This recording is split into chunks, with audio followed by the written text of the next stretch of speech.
this? Yeah, I listed can by write category? this. Yeah, I can write this. Yeah. Yeah, because I think it's too full. Okay, ladies and gentlemen, this is the school board briefing meeting. The time is 2:09 p.m. First up is Mr. Toiber, who is going to report on the what's happening in the legislature. Yes, I look forward to this. thank you, Madam Chair.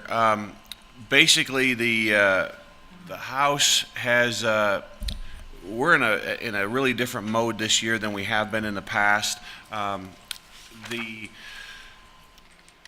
budgets are currently being negotiated, and there's a big difference between the two. As you're well aware, we've had I'm trying to pull up my notes here, but we had the school assessment and accountability bill has been passed, which gave our district pretty much everything that we had in our original bill that we had put forward was put in this particular bill. So we did get the 11th grade test removed. We did get the school grades waived for this year, and you saw the report from Mr. Sarah actually showing everything that was in that particular bill. The next bill that's probably going to impact us severely is going to be the HB 6087, I believe. It's the one. It's the charter school funding bill. That bill, I actually wrote an article that the district news press actually published. I sent a copy to everybody, basically showing that how that would impact us by taking away. It sends up a requirement that, based upon certain, if they don't fund enough of it by the PICO funds, it would actually trigger the school district or our taxpayers to be responsible to make up that difference. As we stand in the current fiscal year, they don't make the requirement even in this year, which happens to be a pretty flush year, meaning that we would have the responsibility of funding the charter schools. The impact to our district is going to be for this year would be about $8 million, and it's a huge impact on our capital outlay. We really don't want that supported. There was an article, a companion article to our article that happened to talk about the city charter schools, and I hope that, and I was going to mention it. We only had 688 words to talk about a very complex bill, so I didn't get a chance to address that. But I hope the public understands that this bill does not make a distinction between private charters and public charters.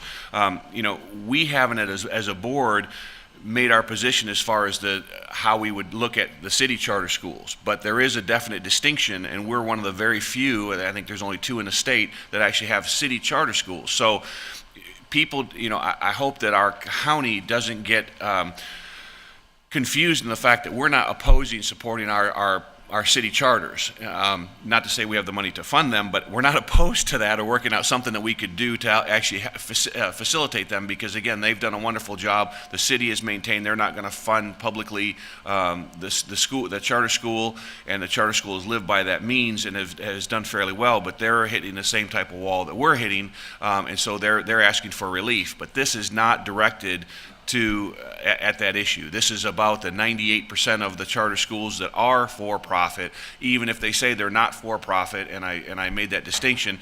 The school itself may not be not-for-profit, but they actually lease all their equipment from for-profit companies, and the assets would actually be in a for-profit corporation, meaning that taxpayer money would be funding private enterprise.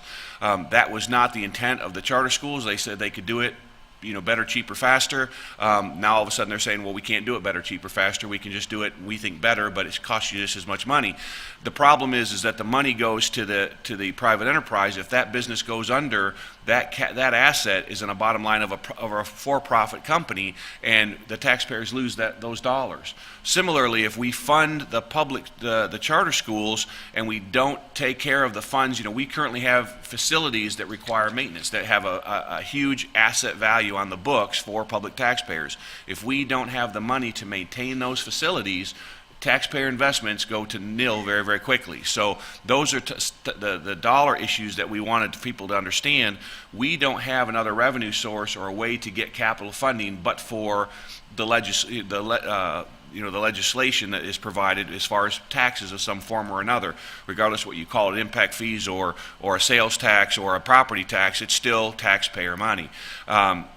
charter schools are different. They're a private entity. They can go out and get funding through banks and similar methods, not as probably as easily because of their structures that they're under in the guidelines, but they still have the ability to do that. So that was a big nuance. We had received a letter, board, and Ms. Morgan and Dr. Graham responded for our board, and I was part of that letter with Mr. Sarah and Ms. Morgan and Dr. Graham.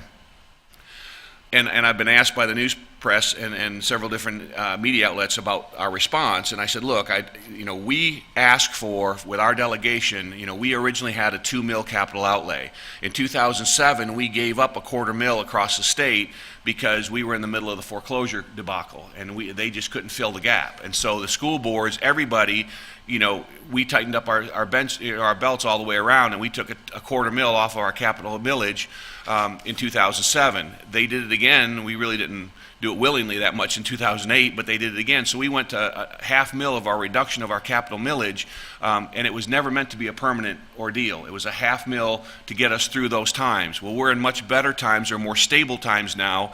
We ask our delegation to give us that $500,000 or the ability to assess that $500,000. And again, it wouldn't be a tax increase that they would be responsible or have to bear the cross. They would give us the ability, and we would as a board have the option, not saying we would do it, but the ability to raise that tax if we felt it was deemed prudent.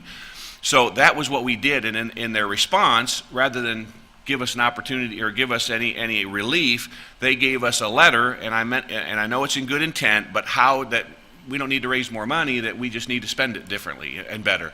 Well, none of their 8 options actually told us any way that would generate more revenue. It just showed us how to use revenue more wisely. Apparently it would appear that was their intent. And the 8 reasons, well, the first paragraph, the first whole page happened to say, well, here's some things you can do. Well, all the things that they had said that we could do to actually raise more money, the last 4 words of that paragraph was equivocally clear, if we had taxpayer consent. Well, we know that, but the problem is we're in Lee County and we don't get tax approval from our citizens because that's just not what Lee County does, and we understand that. So we're one of only a handful of districts that don't have either a sales tax or a special assessment, particularly for public schools. So recognizing that, we went to the legislature and asked for their help, and so that's what our request was, not to tell us how to spend it better. But we appreciate it, and I think it wasn't intended in malice or any bad way, but to say, have you looked at these options? So our letter from our board was to say thank you, and we'll look at those options. I'm in the middle of drafting a letter because I spoke to, when we were speaking in our legislative meeting, I said I really don't want it to take, get into a contest or say it in a bad way to our legislature, but I think they need to know, they're busy up in Tallahassee and they have a big plate with a lot of things of medical and what's going on with our health care and all the different things with our education and the gun permits and all those type of things that they don't have the time and they don't have the resources to be able to understand the nuances of a very complex system. Of their 8 issues, some of the issues they recommended were illegal, were unconstitutional, were economically unsound, and a lot of it was informationally incorrect. We don't own property in Marco and in Collier County. We own it in Lee County, and it's at KO, and the story behind that particular piece of land is we were granted a piece of land, and if we were to give it back, if we don't use it, we'd have to give it back to the family. Well, we haven't, because there's only one remaining family member and he hasn't decided whether he wants it back. So if he decides he doesn't want it back, then we get it, then we could sell it. So those are information pieces that our legislature didn't take the time to ask us, nor do they have the time to go find that information themselves. So I'm going to send out a letter, and I'll pen it, and I'll send it to you all for comments, because again, I don't want it to come across as confrontational by any means, but as more as informational for they to understand how we operate. For example, the impact fees. We can't take they said, well, what if we gave you the impact fees? Well, it'd be nice. Unfortunately, that'd be unconstitutional, and Mr. Martin probably can correct me if I'm wrong, but municipalities and counties can impose impact fees. We can't. And the legislature can't give it to us because they can't, because it's in the Constitution. Now, our county could give it to us, and that'd be something that the county commission would have to consider. I don't see that happening, but they could, but nothing would it be by impetus by the state legislature, couldn't do anything to force that. So those are issues that, they need to understand, when they put up a suggestion, to put it in a way that's actually plausible. They talk about smaller schools, well, this board has a lot of expertise across a lot of subjects, and we know a lot of those topics. And had that been a viable alternative, we would have employed it. But being in the business industry for over 20 years and running facilities, there is a fixed cost and a variable cost for every facility. So it doesn't matter if you have 10 kids in a school or 1,000 kids in a school, your fixed cost remains constant. Your variable cost per student is a factor, but at a certain point you hit a cross point where every additional seat is only the variable cost. So it behooves you to hit that point, because at that point your incremental cost becomes variable. We build our schools to be above that cross line to be able to maximize, so every additional seat is going to be the most efficient way to expand a school. To have schools at 300 or 500 kids per school, we would not hit that point. We'd be spending more money per student, per seat, than we would if we do it using optimizations of scale. So all those type of things are things that I think they need to know, and I'm going to try to say it in the most respectful, informational way that I can, but that doesn't negate our issue, the fact that they didn't address the fact that we need to have a $500,000 increase in our capital ability for us to, and again, if we felt we had to do it, we would have to face the taxpayers and be able to justify the reason why we did it and face our accountability, which is our taxpayers. And I think every one of us on this board understands that responsibility and that weight of that decision, and we wouldn't take it lightly, but we can't even get there if we don't have support from our legislature. So we have 18 days left in this session. I'm going to give you a report, and I apologize.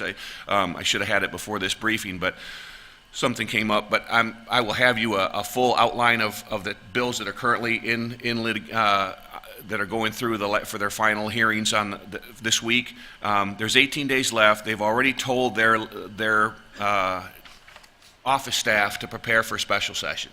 So there is feelings that they're going to get these last several bills that have to do with us, and some other bills that have to do with universities and those type of things, the FHSAA, get that out of the way, and that the special session will be strictly on the budget. But there is talk that will be a long, hard April. So, or is it May? There will be a long, hard May.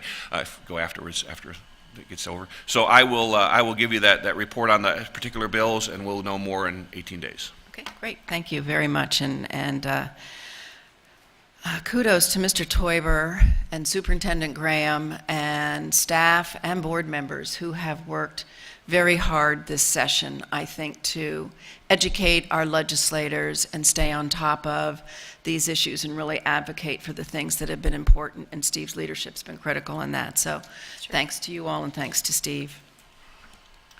Next up is Board Advisory Committee reports.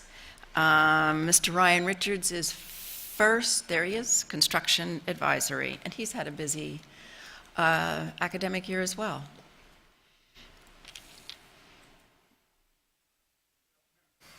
Members of the board, Dr. Graham, members of the public. Again, my name is Ryan Richards. I'm a principal with RG Architects and the chairman of this year's Construction Advisory Committee. Hasn't been all that long since I've sat and talked to you guys. It seems like just a few weeks ago, honestly. What has really happened since the last time we spoke? Well, backing up to December in our last meeting, our first order of business was to replace Kerry Peroni as vice chair, and that is now Todd Griffith of Return Professional Engineering. Our January meeting was essentially tallying up the school boards and finalizing the point system that we had created for the land use of the next high school in Bonita Springs, which has somewhat fallen by the wayside as other options have presented themselves. But at that point in time, at almost a 60-40 split, it was unanimous that the DRBR site was more feasible than the Estero site. We spoke to the same group of passionate committee members that have shown up at these meetings as well and discussed them what they'd like to see in future sites. I understand some additional property has come to the table as a discussion point. We looked at some of those relatively quickly to see the pros and cons of that, but, not being privy to the financing of it, that's, a big ordeal as well, but with what actually works. January, February. Well, our schedule originally, we had planned on discussing the P3s, which has also somewhat fallen by the wayside. That left us a little bit of an open meeting date. We're talking about the freshman year modular school at Estero High School, the campus, and how the feasibility of that will actually work, and then pushing our construction timeline back 1 year for the Bonita High School itself. So we expect that discussion to come back into play. But for the meantime, we had a little bit of a extra meeting, so we started looking at the feasibility of Estero High. Am I missing anything? You are also well aware of a joint meeting with the Finance Advisory Committee and the sales tax issue that has taken place, and our unanimous recommendations in that regard. And with that, it's only been a couple months. And if you have any direction for us to take the rest of the year, like I said, our schedule has been kind of freed up recently with some changes in direction, so to speak. So, board members, any comments, questions? I'd just like to say that this gentleman has stepped up and certainly been an outstanding chair for this committee, and he's taken on quite a job this year. And I personally thank you as the liaison to that committee for all of your work, and I know that everybody on this board appreciates all the work of everybody that puts in a lot of time on that committee to make good, sound recommendations to this board, so thank you for that. Thank you. Mr. Toiber? And I know our staff's already working on some of it, but I think it might be something to get the CAC involved in. Is there's a legislation out now because the lumber lobbyists across the country are more powerful than our glass lobbyists, to get some changes. There's a bill through to replace our galvanized steel, tubular internal construction supports with lumber. And I know Mr. Snell is very well, adept on those changes and how that would benefit the pros and cons to our system. But there's a lot of things in that bill. Some of it being impervious ground that we can use for parking lots. That's more of an issue in Miami-Dade than it is here, because they don't have the space, the land space, and so to be able to use parking lots being impervious allows them to get rid of a retention pond. But there's issues that they've done, but there's also things that they haven't addressed on that bill, or haven't addressed, as a state, that we're still required to do based upon the new the SRF code that's now in the construction code. To me, I would like the board, if it's the board's desire, to have them look into not just what's currently in the bill, but because I don't see, and I base my conclusions on Mr. Snell because he knows, because that's why I ask him, but that bill's really not going to help us that much except for the impervious ground. But there is still some huge building impediments that we face that are not, that either the charter schools don't have to do, or just common, if you gave Mr. Snell and some of our contractors the ability to build a school that was safe for kids, practical, and a good investment for our taxpayers, that they would do, that we can't do because of the way that things are laid out in SRF. And so I would like the Construction Advisory Committee to have that task to look at, on a white sheet of paper, what would they recommend us saying that this is the type of stuff we'd want to have changed to be able to build a quality, high impact school for less money. Ms. LaRiviere? And I want to tag on to what you just said. When is the next Construction Advisory Committee meeting? The first Wednesday of next month? Will that get information to our legislators for this year? No, well, I don't know. It won't get it for this particular bill. It's going through a hearing this week, and we'll find out. But I don't know if this bill is actually going to go through. But it does or not, we wouldn't be able to change it this session. Right. But it's we can something. attack But it's it something for next year. Absolutely. Right. Okay. Thank you. Be a good legislative platform. Any other comments? No? I always blame that on the fire spray lobby myself, but, maybe the timber guys have some swing too. Okay, thanks very much, Mr. Richards. Thank you. Next up is continuous systemic improvement.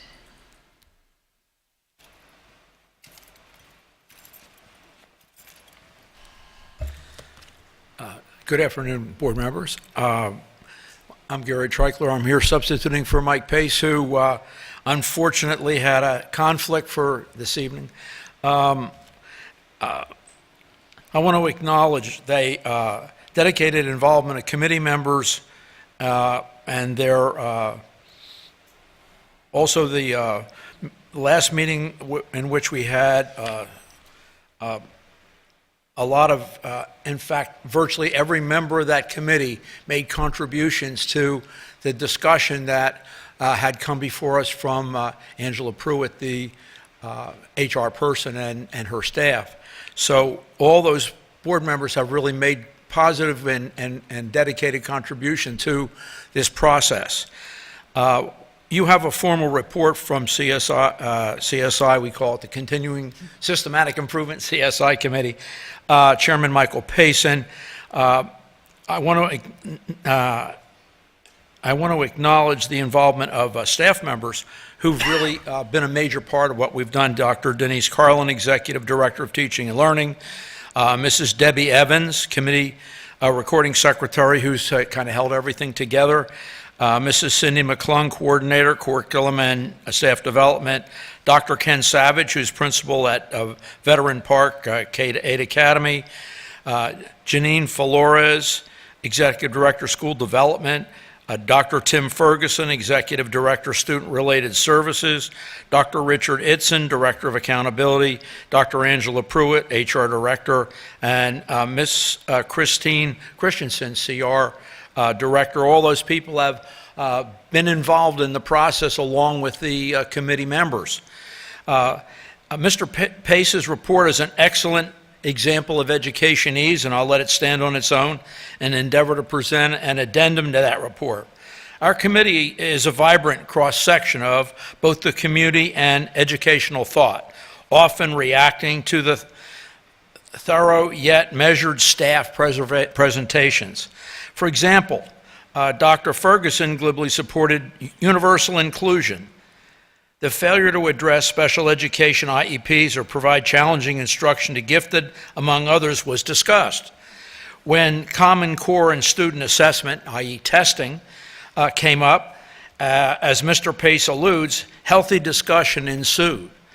The most recent meeting debated the two-tier staff employment system with the safety of traditional tenured path against the advanced ladder method. And the course of ideologies is, of course, always challenged by the fiscal realities.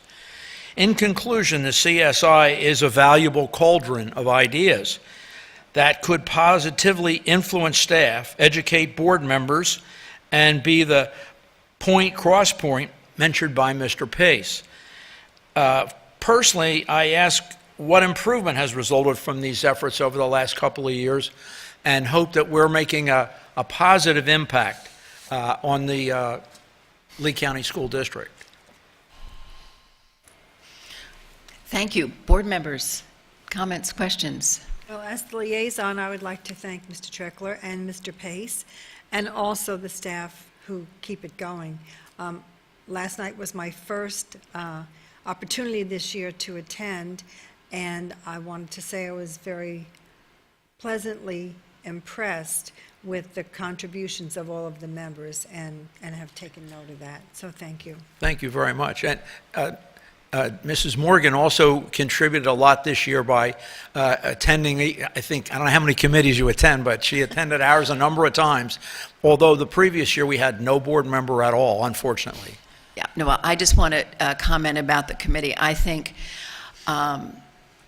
it's great that you have the diversity of opinion that you have, and I think staff is to be complimented for their efforts to help educate you in various aspects of the operations as I think the committee is really trying to understand the strategic plan and understand the action plans that go with that. And I think the staff providing an oversight of district operations helps in that process long term. So I sort of look at this year as sort of an information fact-finding sort of real new orientation for the committee, but they've worked very hard and are to be complimented for their hard work, so thank you. Thank you from the members, but we also are excited about all the changes and hope that we have some impact on the results of some of those, because they're exciting and sometimes challenging things, like that two-tier employment and so forth, are big challenges for the future.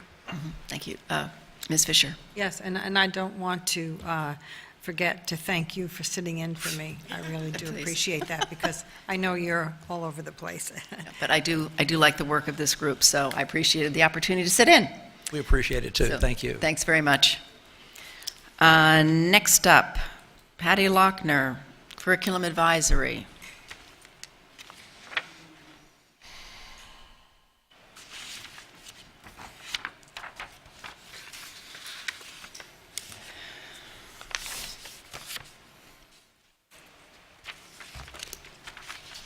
Sorry about that. I don't run anymore.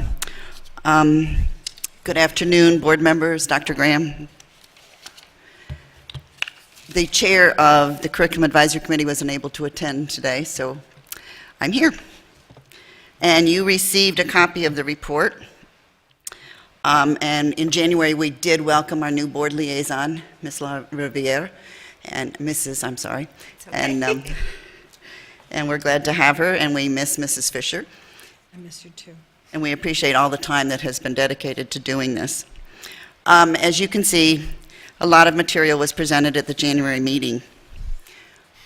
We have had a lot of goings and comings of members of this committee, so sometimes we have to bring some of them up to snuff.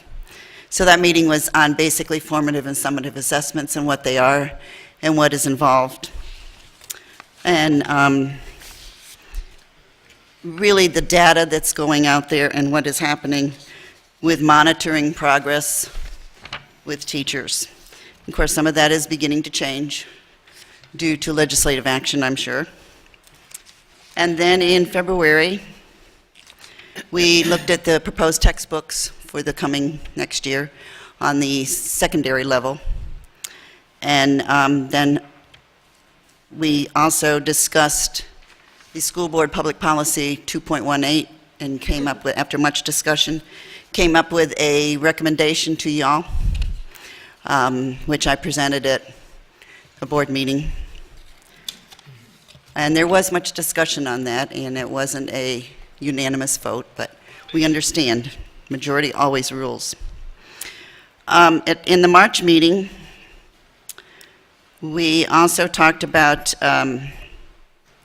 sharing comparisons with previous state assessments like the FCAT and the new state assessment, which is now called FSA. There was much discussion and a lot of handout with a lot of information, which I think is available with the minutes on the website after we approve it next Monday night. So take time to read that. I know a lot of it is a lot of pedagogies, which can confuse people, but that's okay. And we also, during a couple of the meetings, we've had some concern by some that there is not enough time for discussion, there's too much time for too much presentation, but when we choose a topic, there does have to be a lot of presentation. And we also had a couple that were concerned about too many PowerPoint presentations, but sometimes we have to take into consideration the kinesthetic learning of every member. There's visual, auditory, and kinesthetic. And most of us mix all of those very well, and some of us don't. But we've had some good discussions. We are trying to move forward to come up with some recommendations again. And we have looked at the testing issue. We're going to talk about the psychological impact on our students. And we're also going to talk, I'm not sure which meeting we're talking about them, the Chromebooks that have been recommended. And I've heard some pros and cons from other people out there in the world, but I know we will get into a heavy discussion on technology versus old-fashioned paper and pencil.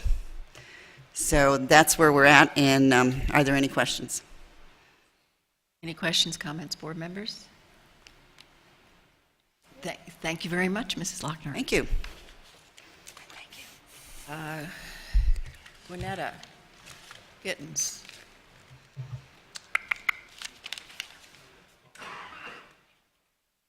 She not here? Okay. EDAC's next. Reversed. Oh, okay. I might sit on the other committee. I wouldn't be very good. I don't know exactly, but Okay. I'm Joe Ryder with Right, Equity and yes. Diversity Committee. And good afternoon, Mr. Martin and Dr. Graham and the board and chairman, and especially to Steve, who is our liaison to the board, Ms. Dozier, who came and sat in for him when he was up state. So we thank you. I want to give you, I'm here, Charles could not make it today, and I'm the vice chairman of the committee, so he asked me to give the report of what we've been doing and what's been going on with the EDAC committee. And it's really been, we've had an interesting group of people that have come and presented different things to us, and we want to tell you a little bit about it and what it means to us. And Dr. Itzen came and talked about accountability and research, and oh, by the way, Mark Moore has already presented the draft to you, so I'm going to go through some highlights here.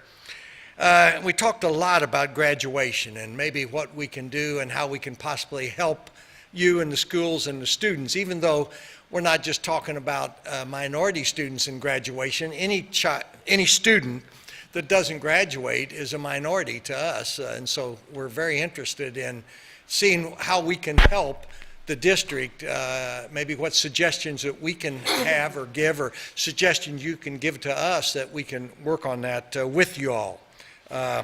So some of our concerns in that area was more of the who is responsible for monitoring those on track for graduation and those that are not.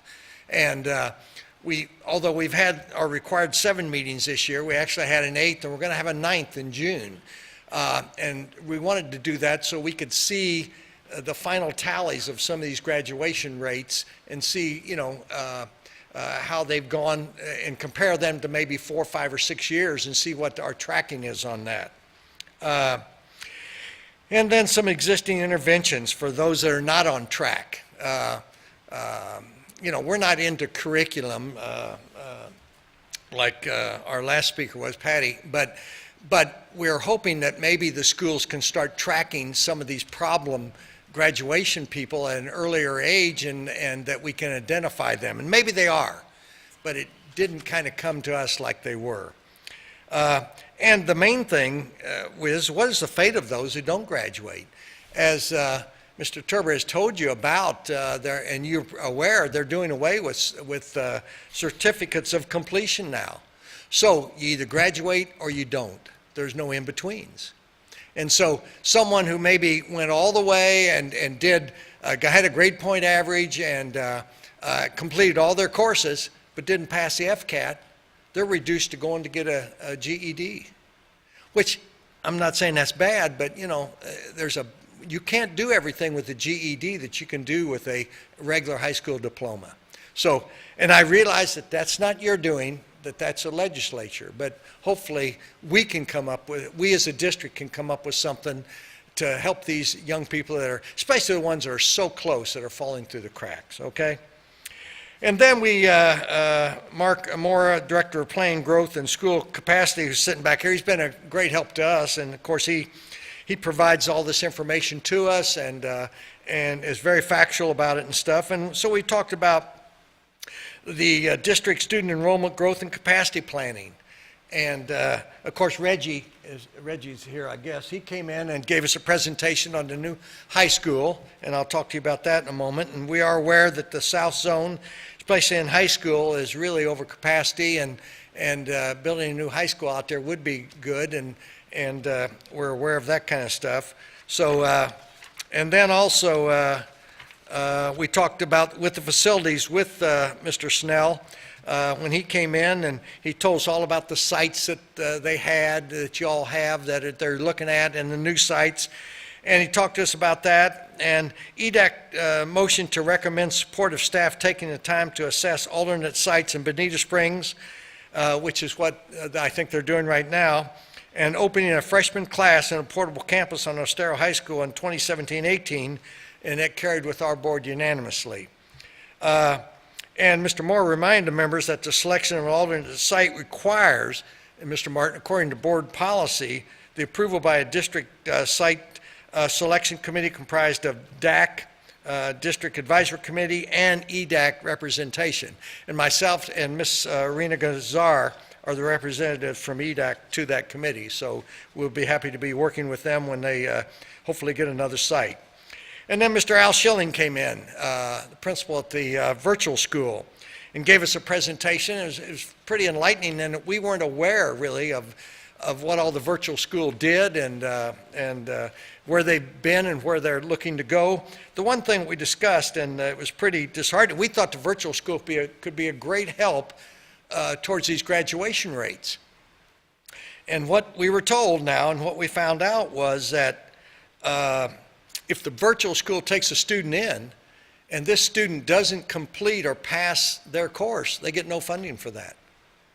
So, I mean, let's be honest here. The virtual school is not looking for the problem children with graduation type situations. That's not their preview. That's not, I mean, they're not going to get any funding if these kids fail. So we're hoping that that could be more of a help towards a graduation type situation, but it will in some instances. Obviously, good students that can use the virtual school in that way, that's great, but not some of the struggling students, at least we didn't see. We don't think school choice is an option for the virtual school because obviously I don't think you can compel a student to go to a virtual school like you can to go to a brick and mortar type school. And then we discussed the district's administrative employee demographics, and once again, Mark provided us with some very good percentages and figures and things about each school, broke down each school and the representation in each school as far as the diversity aspect. And look, we know we're out doing minority recruiting. We know that we are trying to get instructional people. We know that we are trying to get diversity in the management of the schools and the administration part of the schools. But that's very difficult for our committee outside of trying to monitor and look at and review. We're not on the front lines in that type of thing. The principals are, Dr. Graham is, and the people that are going out to try and do this recruitment. But we will try and monitor it because that is a big factual thing with the Equity and Diversity Committee. And then the last thing, the annual review and input on a plan for student assignment. Ms. Layla Mufdi came in and gave us a presentation on planning for student assignment. And we're very impressed. I mean, I've known her for a long time, but the other people on the committee maybe had not. And what she does and what her group does over there in student assignment. And we are very pleased with the ability to work with the capacities that she has to work with and the programs at the various schools. And it looked like they really had a handle on what was happening and what they were trying to do with the students and parents. And that's the first line is that, you go through school choice. And then from there, you hopefully get your program or get your school or whatever. So we are very pleased with what she presented for us and to us. And so that's a little bit of the quarterly meetings topic. And if I have any questions, I'll be happy to answer for you. Board members, any questions, comments? Seeing none. Thank you very much, Mr. All right, Ryder. thank you. And now Gwinnetta, sorry, DAC.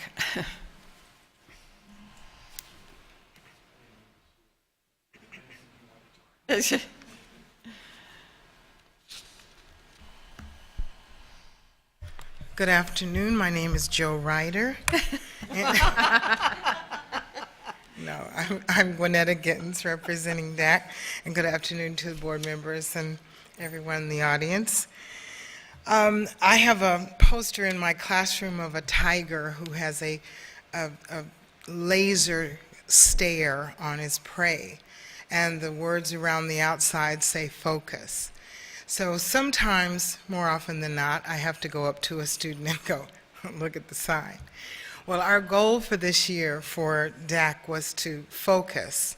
And basically, that was to focus on things that were important, not only to the schools, to the students, the parents, the community, and to the board as far as us being able to advise you. We're very pleased this year with our progress, and our topics have been very timely subjects. Sometimes because of being able to get speakers, you tend to get someone after the fact of something being a hot topic, but we've been able to get our speakers very much in a timely manner. And our speakers have been very informative. And one of the things that I must, some of them are in the audience right now, and I'd like to give them kudos for not only coming to our meetings and answering the questions after their presentation, but also to stay around and go to the 3 different breakout sessions and give the parents and representatives an opportunity to ask those pointed questions for their grade level. As you see on our report, I'm sure you have that already, our main goal for the DAC committee, as well as to gather information and give input not only to the schools but to the board.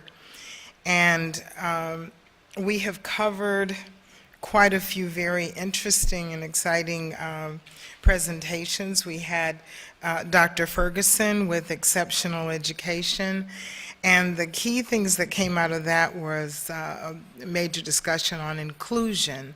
A lot of the parents and representatives were concerned. There was one question about whether inclusion of ESE and other students would drag down the students that are the higher level. So that was one of our major questions there. And also the graduation requirements, which Joe had talked about, was also a major issue. Mr. Kevin Baird, again, helped to talk about college and career readiness and helped the parents to understand how to support their students. Capital funding with Dr. Desmores.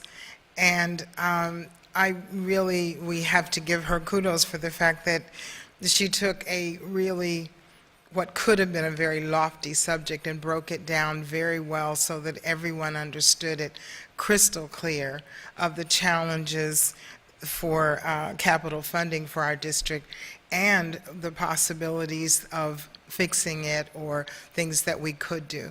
So I don't believe anyone left that night with a question in their mind as to what was really on the table at this point, and thank you to her.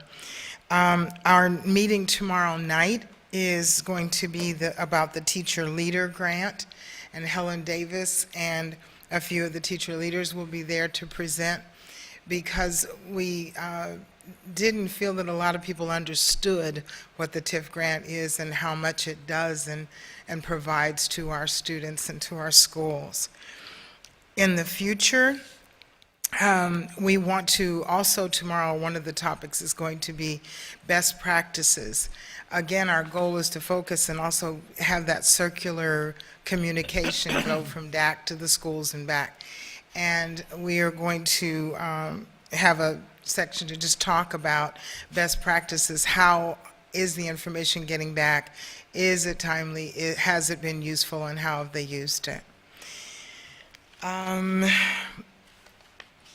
a result of the advisory chair meeting, we discussed working closer with some of the other advisory chairs. And as I sit and listen to their reports, I can see where a lot of things mesh together, and they're working specifically on one thing, and we're working on the same thing. I've often said that if in an organization, if everybody went into a big arena and had to raise a sign if they were working on a particular project, and we could sort everybody out, we'd probably get some really good ideas and understand that some things have already been taken care of. So working together, and I'm looking forward to that, also having some joint meetings with the other advisory councils, inviting them to our meetings, and also suggesting that some of our members attend the other meetings. It may answer some of the questions that they bring up at our meeting that we have to go back and get an answer for. So, in the future, the other thing is, usually we have a legislative meeting at the beginning of the year. This year we did not have it, based on the fact that it was an election year, and at the time that we had set it up, there was a conflict in that most of the legislators having to go to another meeting, so we had to postpone it. But we have discussed planning it earlier, like at the end of this year, and working with Mr. Toiber, since he is our legislative representative and also our representative for DAC, to get that organized and kind of in place before the end of the year, so there are no questions about it. And finally, I would like to thank very much a few people, and first of all, Ms. Christy Coots for her dedicated leadership and direction for this committee, and she is always there to answer questions and to help us to stay focused as well. And also Mary Reeder, a secretary who does an awful lot of work behind the scenes. All of my executive DAC members, Mr. Toiber for being our board representative. And we hope in the future to stay focused and productive as we have done so far in this quarter. Are there any questions from anyone? Board members, any questions, comments? I just want to say thank you for a very good report, and congratulations for being a Golden Apple finalist. Thank you very much. Thank you. Okay. Thank you. Thank you, Ms. Gittens. And finally, Mr. David Hall, Finance.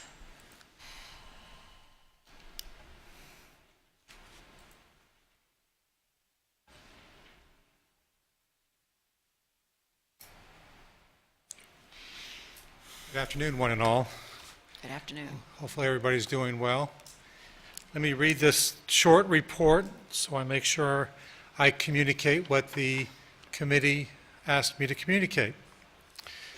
Wrong report. This one. First, I'd like to thank all the members of the staff who helped us. A number of people have come over the last quarter and done a great job in answering our questions. And Ms. Kathleen Morgan, thank you for coming to our meetings and being very insightful. Since our last report, we focused on ways to fund the projected needs for student seats. And we've talked about a lot of different things each of our meetings. We again reached a conclusion that a half-penny sales tax would be the best solution and the fairest to all in the community. This conclusion was reached during a joint meeting with the Construction Advisory Committee. At our last meeting, the Finance Advisory Committee re-emphasized their position that a half-penny sales tax is the best solution to fund school construction. The committee further recommends that the board talk with a consultant who has experience in sales tax initiatives. Our next meeting will be focused on the district's purchasing system, and then we're going to follow that up with a meeting looking at busing, because that's a huge expense for the district. The committee continues to review the annual budgeting process. That is the report, short, sweet, and simple. Thank you. Board members, questions? Well, I'd like to add one other thing if there's going to be no questions. We received a copy of the letter from the four congressmen. I think Congress, is that the right term? I hope that's the right term. I don't mean to offend them if it's the wrong term. State representatives, okay. And we have emailed that out to the committee, and we'll be talking about that a little bit tomorrow night. Obviously, there's a number of things in there for us to research and to look at and to contemplate. One thing I've asked of staff, and maybe y'all would want to ask, and I'm not the world's leading expert when it comes to reading these financials and these stuff. I probably have a little bit better handle than a lot of people, but I would ask that staff go back and try to figure out how much money do we collect here in real estate taxes that we send to the state of Florida. Because as most people don't know, y'all don't set the tax rate for real estate taxes. That is set by the state of Florida. And so they set the rate, they take the money up to Tallahassee, they put it into their general fund, they shake up the general fund, then they start sending checks out. And when you look at all the money that gets collected in our little community, it don't all come back. It stays up there. And the question is, how much of our money stays up there? And I have one number here, $55 million per year. Now, I don't know if that's right or wrong. I'm not trying to say it is right or wrong. I know it's a big number. I know it's more than $1 million. I know it's less than $1 billion. But somewhere in that frame, I think I would like to have staff really focus in on it and make sure that we have a handle on how much money that is.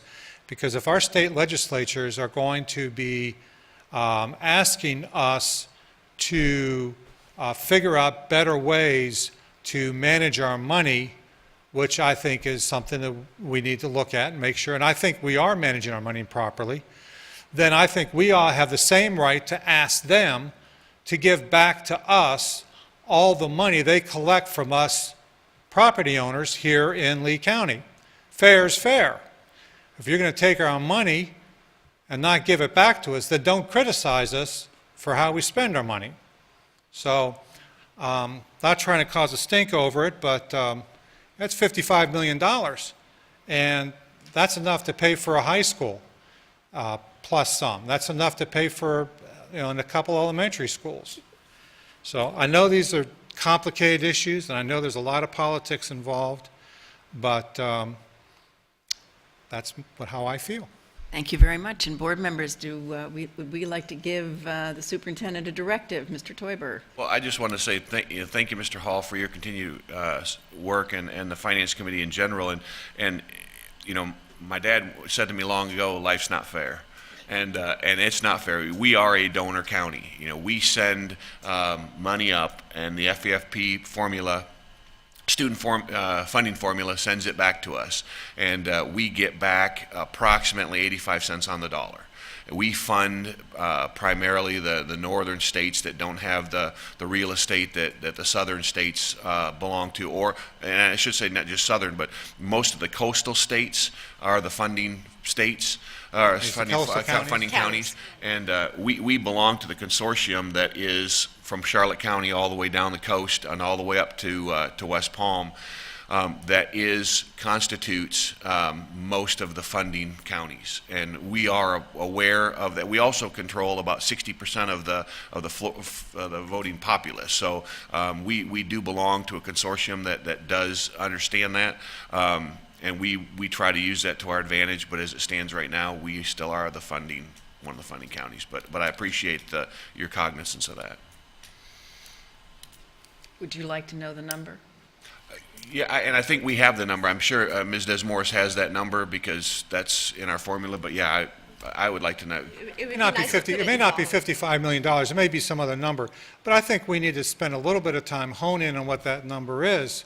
And I think people need to be aware of that this district, y'all are being put in a very difficult position. You're being held accountable to the residents for paying the real estate tax. At the same time, you don't get to spend all the money that you're collecting from them. Okay. Other comments? Just to kind of go on to that. We are stuck between a rock and a hard place. And I concur. David, I don't think you were here when Mr. Teuber was giving his legislative update, and he was talking about the new bill with regards to funding for charters that they now want us to provide.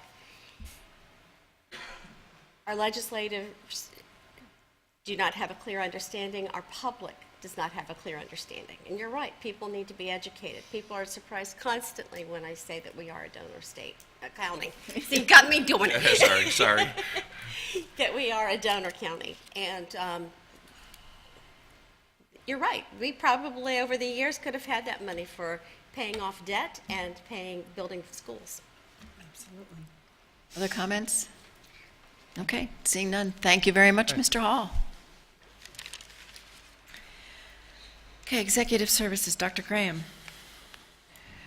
The first to present are Mr. Stratton, Mrs. Ralph, and Mrs. Robery, and they're going to talk you through what's going on with the instructional materials process.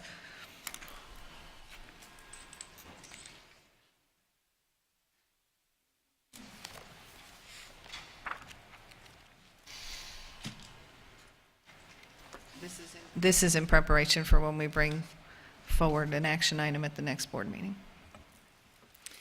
Good afternoon, board members, Dr. Graham, Mr. Martin. We're here today to brief you on the committee work and the recommendations from our textbook committee for our upcoming textbook adoption. Mr. Stratton will be talking to you about the committee work. Ms. Ralph will review with you the committee recommendations, and then I'm going to talk to you a little bit about the process that's in place for community and parent review of the resources. Good afternoon. The first slide indicates the courses for which we are recommending materials to be adopted. The first three courses, health and physical education, world languages, and then the secondary math honors courses were materials that were specifically reviewed this year. The remaining courses were materials that were reviewed in previous years, but there wasn't funding to purchase those materials. So we're bringing those forward this year for adoption. What I want to share with you now is the committee's role in how materials are selected. So the first requirement for our committee is that they attend a training. And in that training, we provide them training on the interest-based process, which is the process that we use to help them navigate the selection of materials. In that training, we establish training norms, and then we develop a list of interest for all committee members on the selection of materials. And we do this for each subject area. And then the second piece of training is on the curriculum and standards and how they review materials to ensure that they're aligned to the state standards. After that training, the committee members attend publisher presentations, and that's their opportunity to get the publisher's point of view on the materials and to ask questions. When the presentations are completed, then we go into deliberation. And one of the subject area coordinators for each of the materials that are being selected or reviewed, they lead the activities to help the committee members focus in on the requirements, the end goal of selecting materials. So they have an established rubric that they're going to follow, and they also go back to the interest that the committee established during their training to make sure that the materials are aligned to not only their interests, but state standards. The first materials that are up were the 9 through 12th grade health and physical education materials.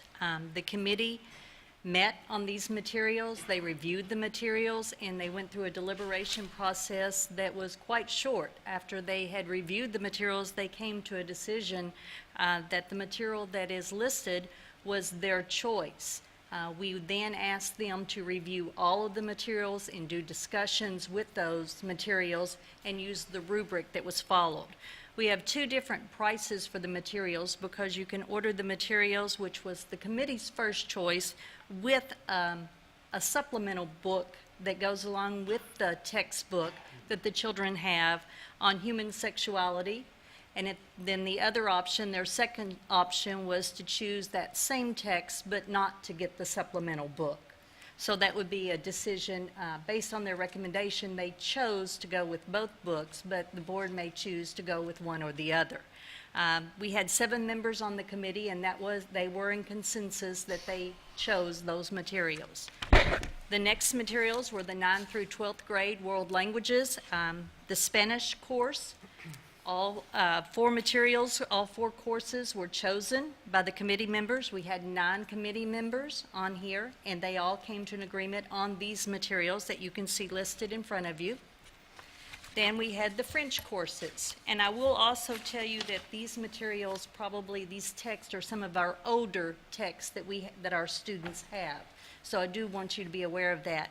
We also reviewed ESOL materials, but the committee, after reviewing those materials, they were not pleased with the choices, and they decided to hold off for another year, and hopefully there would maybe be more publishers that would be available for next school year that they might review. Then the last course, as Mr. Stratton talked about, were the secondary math honors courses.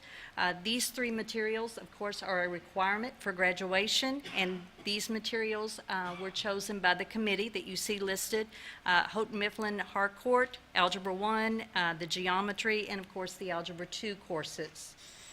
Then the next materials you will see were chosen and reviewed by the committee in 2014, but at that time the board did not adopt these materials, so the committee would like to bring these materials back forward for the board to possibly consider adoption. These would be the geometry and the Algebra 2 materials, the pre-calculus and math for college readiness materials, and then of course the last one is the secondary social studies materials. I will tell you that the secondary social studies materials will be up for adoption based on the adoption cycle in 2 more years. So what we are also looking at, if the board wants to proceed with these materials, is possibly to do just an online access of these materials, because at 6th grade we have our Chromebooks that will be in place, and then at 12th grade we will start the Chromebooks at high school level.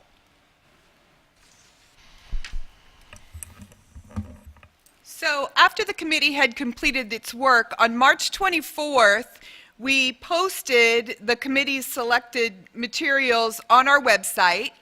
And so I wanted to show you how those materials and the review of those materials are available. If you'll see on the screen, right in the center of the front page of our website, it says Public Hearing Notice 2015-16 Instructional Materials Plan. When you click on that,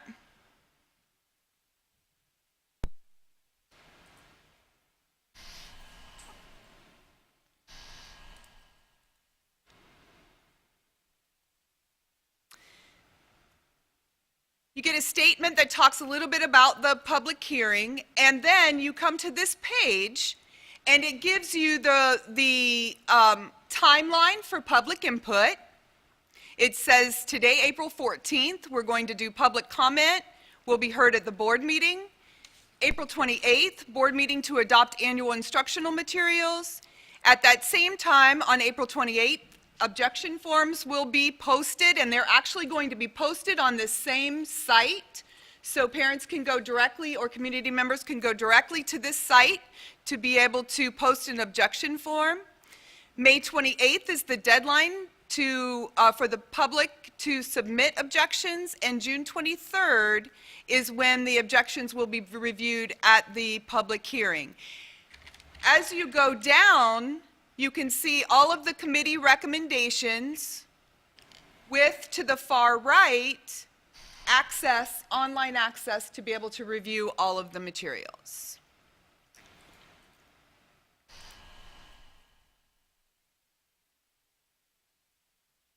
Are there any questions? Any questions, board members? Yeah, I just have- Fisher. Yes, thank you very much. These books are all paper books, right? Or are they e-books?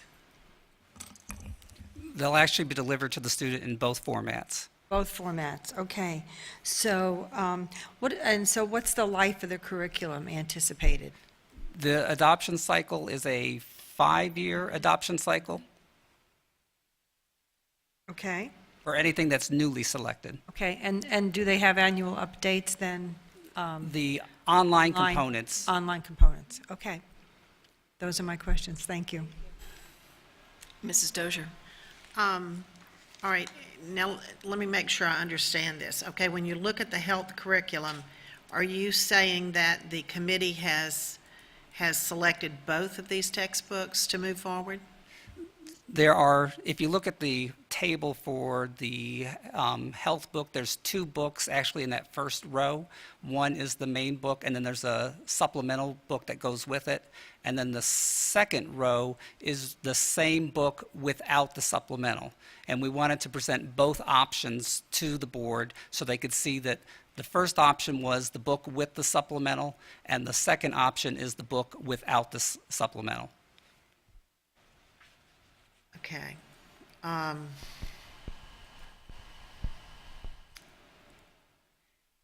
I have had some people raise concerns about this textbook. I personally will not be able to support this because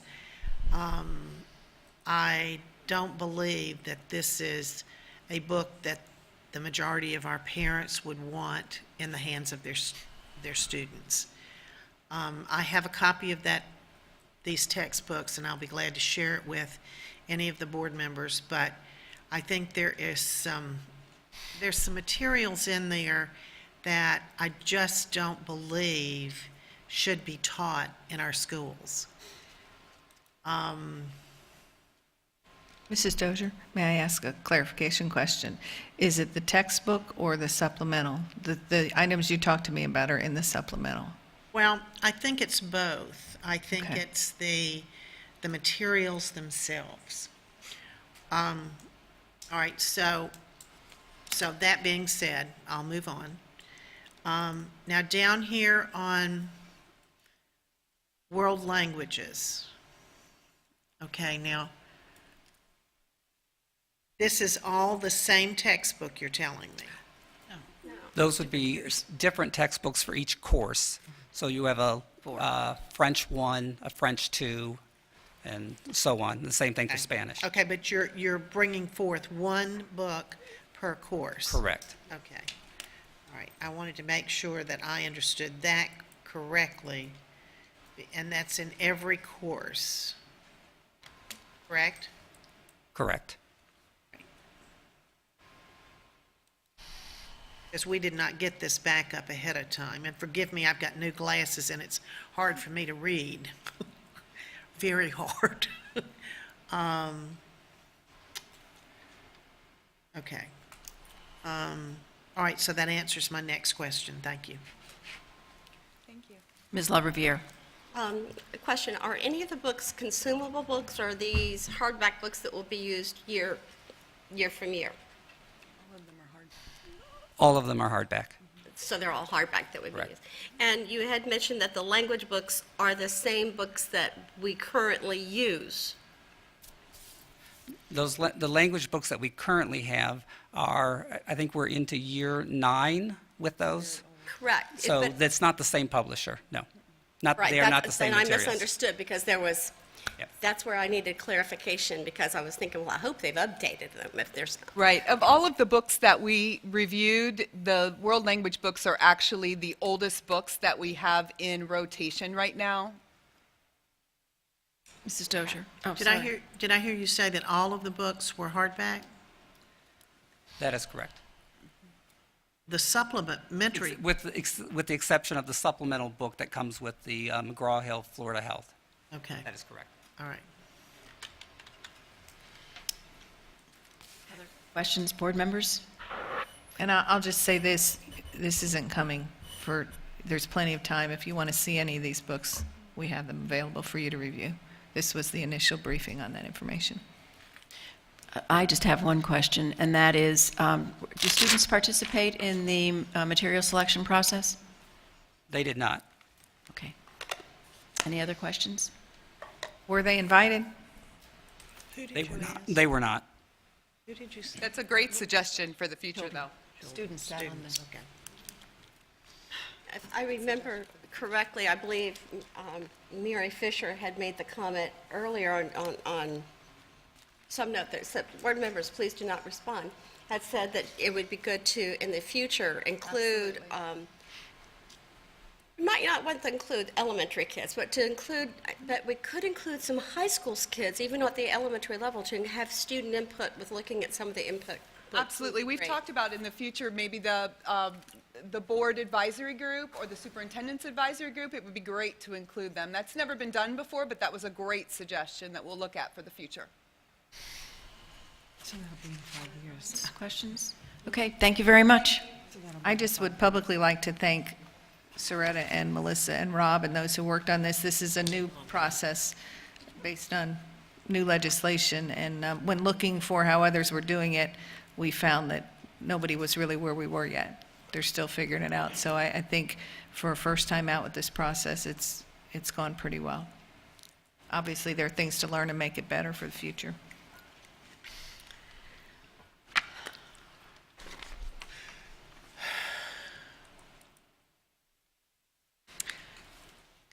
Mr. Bohatch, Mr. Dodick. Afternoon, board members.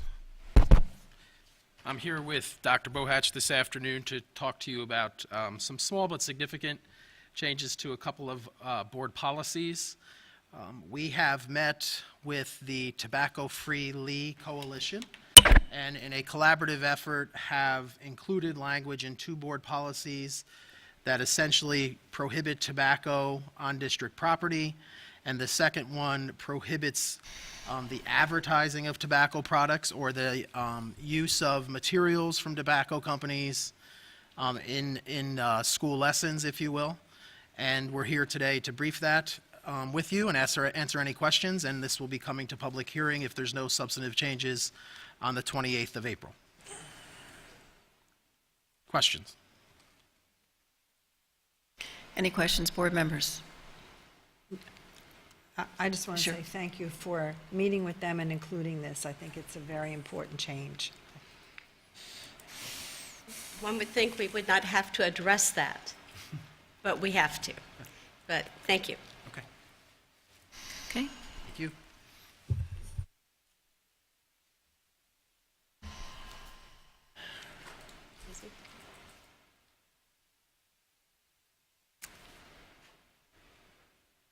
Okay, 2.02.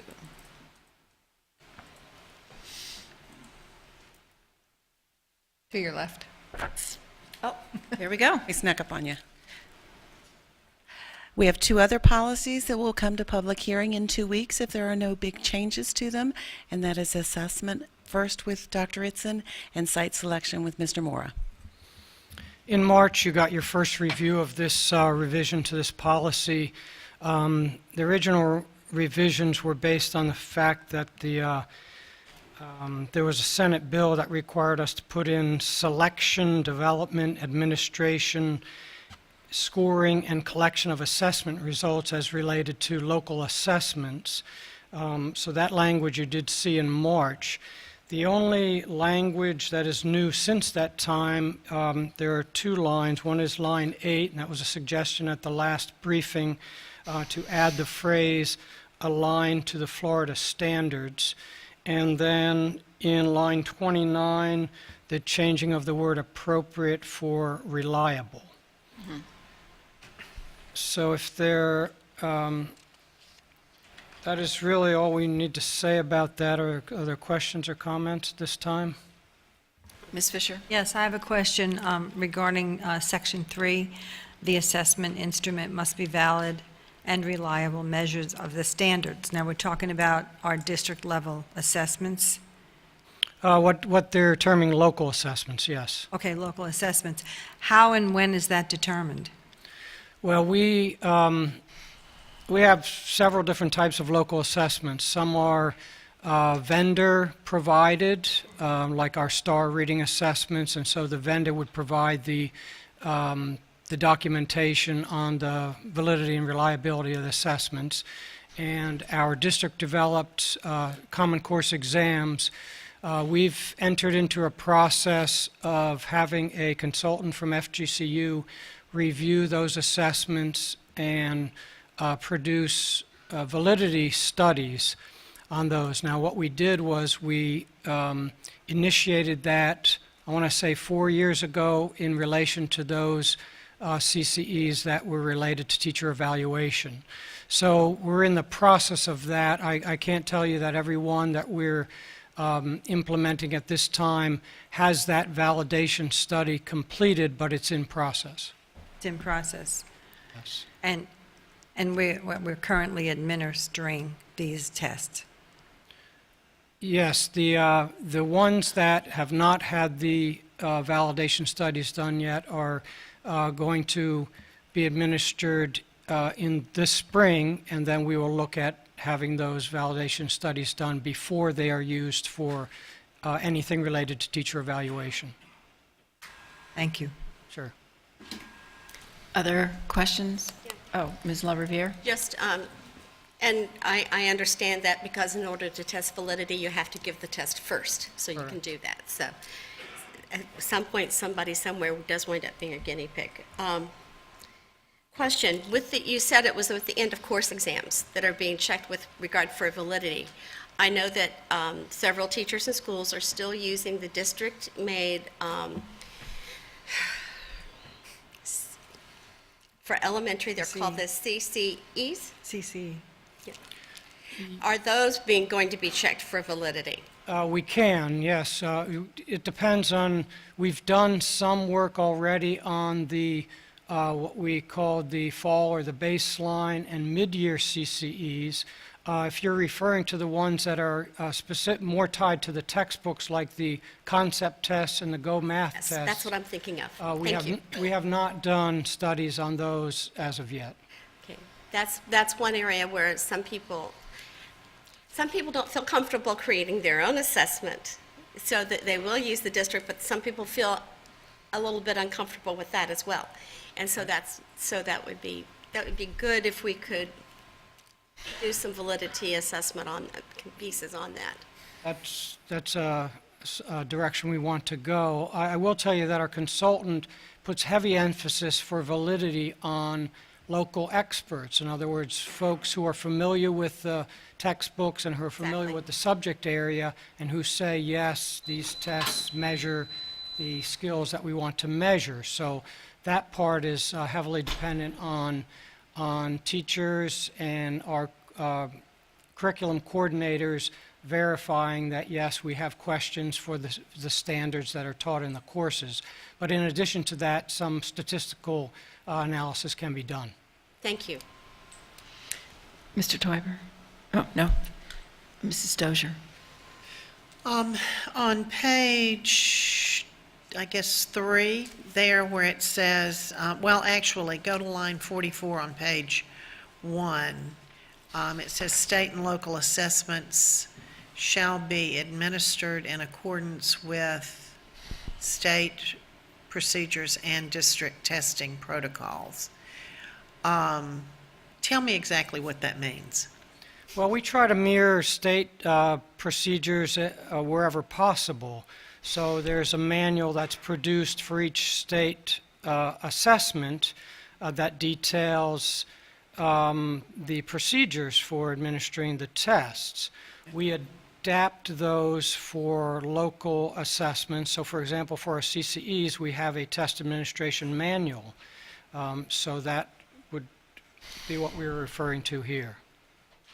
It details things like provide accommodations, the amount of time given for each test, a script for what you read to the students, that type of thing. Right. Okay, then I'm going to skip down to 62 on the, line 62 on the next page, where it said, schools must adhere to all district mandated policies and procedures when collecting assessments. Okay, and what I'm getting at is, I don't see anything in here that talks about the parents that choose not to have their children tested. And I'm talking about predominantly the 3rd grade. Have we addressed that in any way? Not in this document, no. Okay. All right. Ms. LaRiviere? Question. I know that a lot of the 3rd grade, parents in 3rd grade have just chosen not to participate in the state assessment. Do we have quite a few opted not to do any district assessments as well? I don't know how many, but I do know that some parents have just basically selected, I guess, what type of test they want their children taking. So I guess we probably need to, we may need to consider something like that, that we would put in there of what teachers would do to verify mastery of the standard should the child not be allowed to participate in the assessment. That's what is that what? Ms. Fisher? Well, I don't know if she was finished. Yeah, I don't know where to go with that. That's just a thought. Okay, since the beginning of this school year, have there been any changes to the concept tests? Yes. Yes, since the discussions in the fall, there have been revisions to those. One that comes to mind is the separating of the reading questions from the science questions and that type of thing. Okay, great. And then, the schools must adhere to all district-mandated policies and procedures when collecting the assessment results. So then where do we find the district-mandated policies and procedures? We usually put those out in relation to each assessment window. For example, for our spring CCEs, we've included some procedures for returning answer documents and that type of thing. So that would be a protocol that you would send to, like, the testing coordinators, and then would that also go and be given to all the teachers as well that are administering the test? It depends on what it is, but there are procedures for the school test coordinators to return things to us, for example, for scanning of secure answer documents, and they in turn would implement a system in the school that would keep those documents secure. Mr. Teuber? And, Oh, sorry. I'm sorry. And exactly what else besides CCE and concept test does this cover? This policy, does this cover?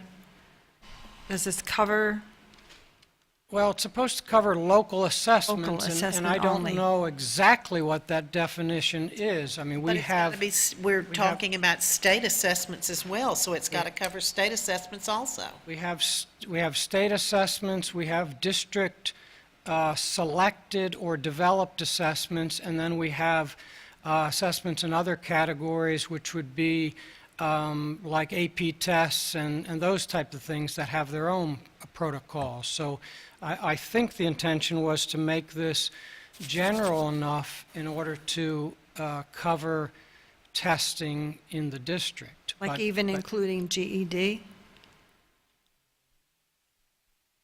Well, I'm not sure. In my okay. office, we haven't addressed the GED testing. Okay. But there are obviously protocols that are associated with that, but that's something that's not generated by the district. Okay. Thank you, Dr. Itzen. You're always a wealth of information. I Right. appreciate it. You, so was there suggestion for additions for, I'm not sure the issue of what to do in the case that students do not participate is a policy issue for this document.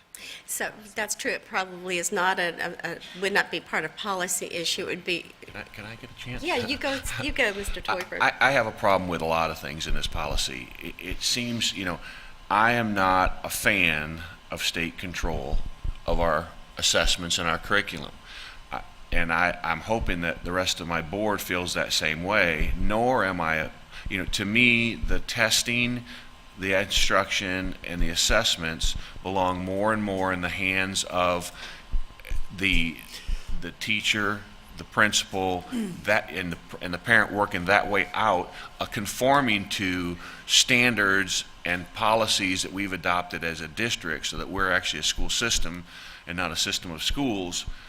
But I don't want the control to go, when you have a system this big, you don't want the control to go to the center.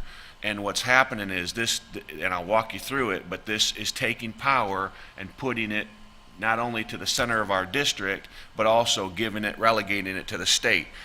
I'm not going to support that, and I'll walk you through it. For example, the first change, we wanted to be aligned to the Florida standards. I don't want to be setting policy that we're stuck with the Florida standards, because we told the legislature we're not going to be, that we want to have a say for local control, and yet we're just saying whatever you do, we're going to, by policy, going to do it. So we're giving that authority, saying whatever you do, we're going to be the blind sheep and follow.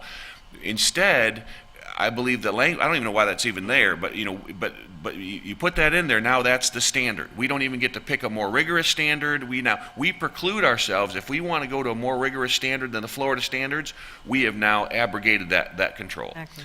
Hoiber, and- may I ask you a question about Well, this? if I can finish, then once I get all the way done, then we can, Okay. we can continue on.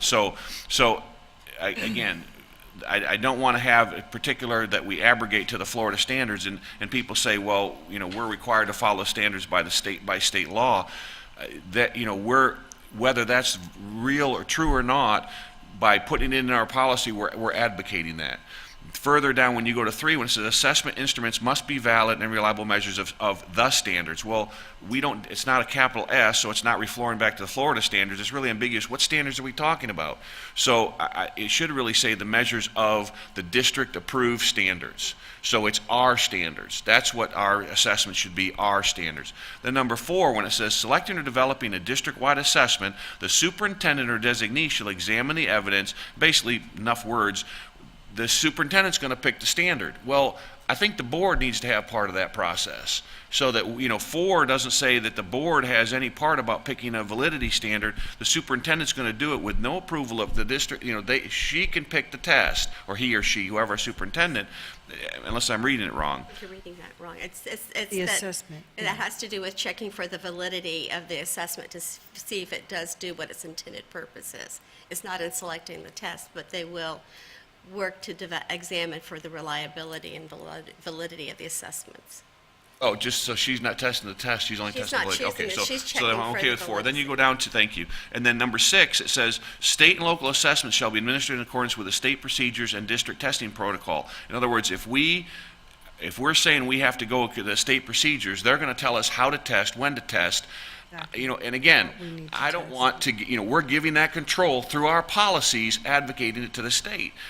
So not only are we having our own state statutes that are telling us what to do, but our policies is telling us now that we're forced to do that because we are running by our policies. And then number 7, I don't even know why that sentence is in there. I mean, isn't that just inherent that the district shall implement secure and accurate procedures for the scoring of local assessments? I mean, isn't that just inherent that we would have to, why would that have to be in policy? So that was my question on that one. So, and then the last one is number 12, that the schools must adhere to all district mandated policies and procedures when collecting assessment results.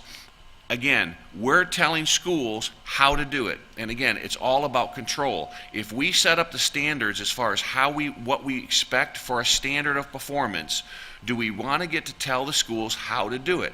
Do we want the state to tell us how to do it?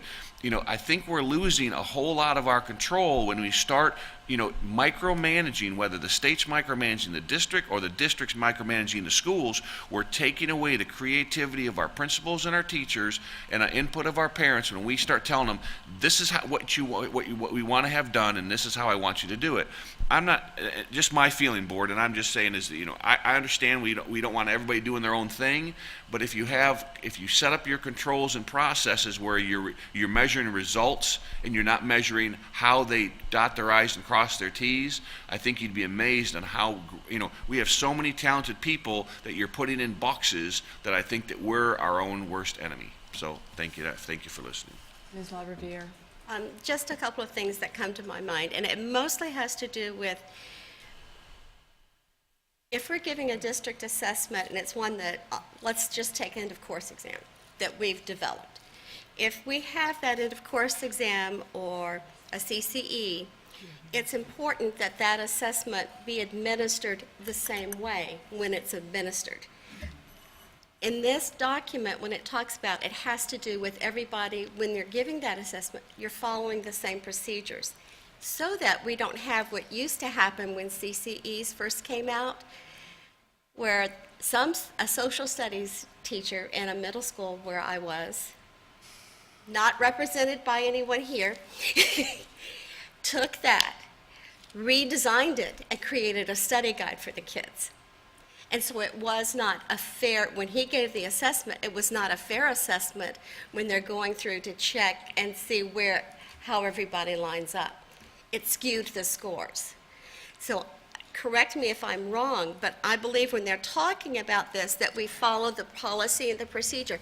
If we're going to use a district assessment, we need to use the same guidelines and procedures, so we're giving the assessment the same way.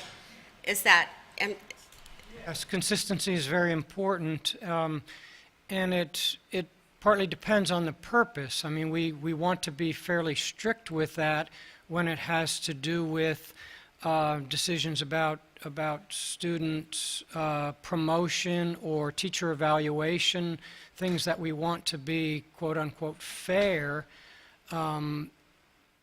If we're referring to like the elementary assessments, then we allow a little bit more flexibility in how that's administered. and the other part, and that's where it then also goes into the state assessment. Right now, we don't have another assessment measure we're using besides FSA. So if we are administering FSA, we need to follow the same policy and procedures that the rest of the teachers administering the test are following.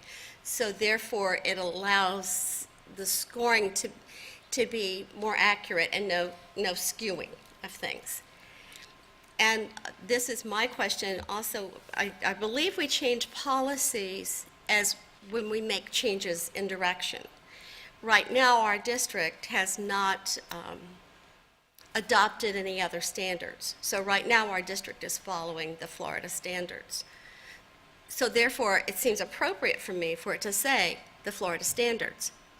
However, if we as a district choose a different type of standard system that we want to follow, then we would make that change in the policy. Am I correct? I believe so. Okay. Yes. Right. Okay. Ms. Fisher? Yeah, can we just back up to your introduction? These changes were made because, Well, last spring, Senate Bill 1642 was passed, and it specifically named some things that needed to be included in the policy.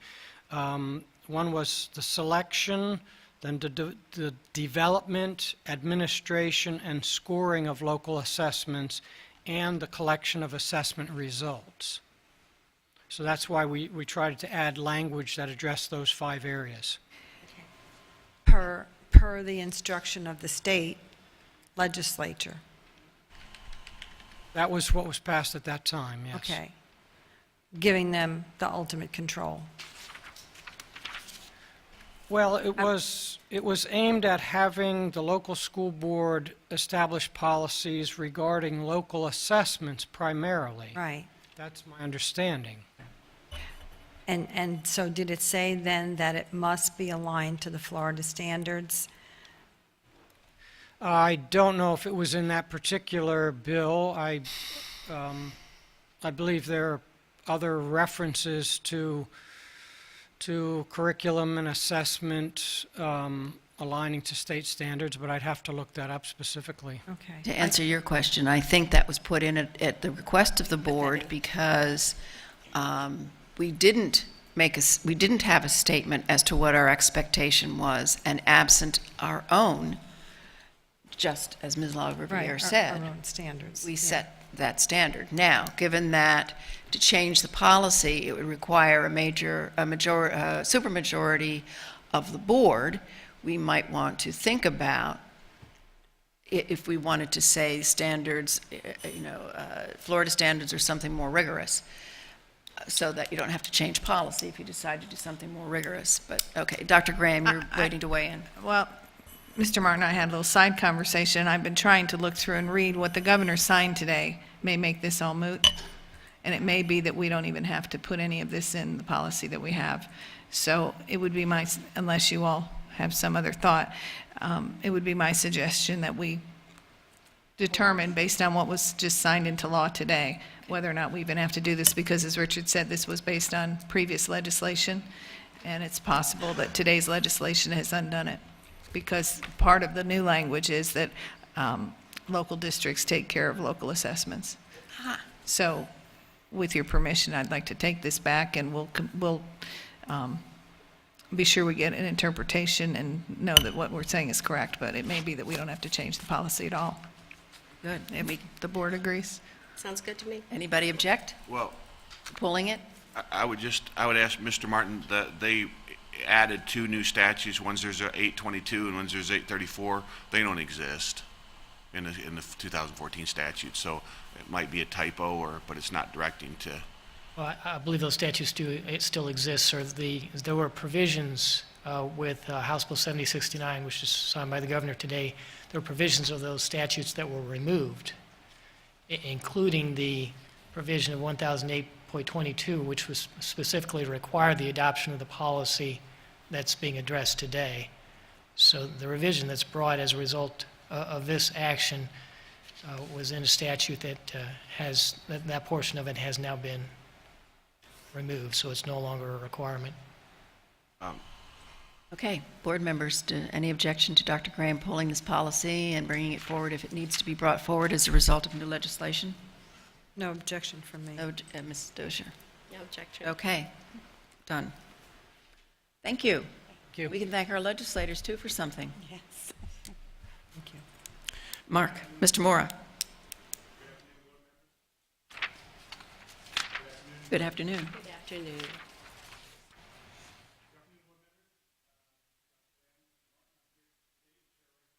To amend Board Policy 9.01, Site Selection, Acquisition, and Planning.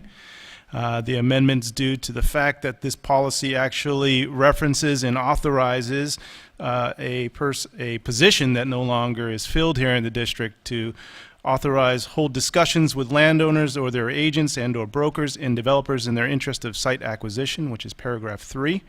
The recommendation is to strike Executive Director of School Support and add there the Assistant Superintendent of Operations, the Director of Planning, Growth, and School Capacity, and the Director of Facility Development and Programming Services.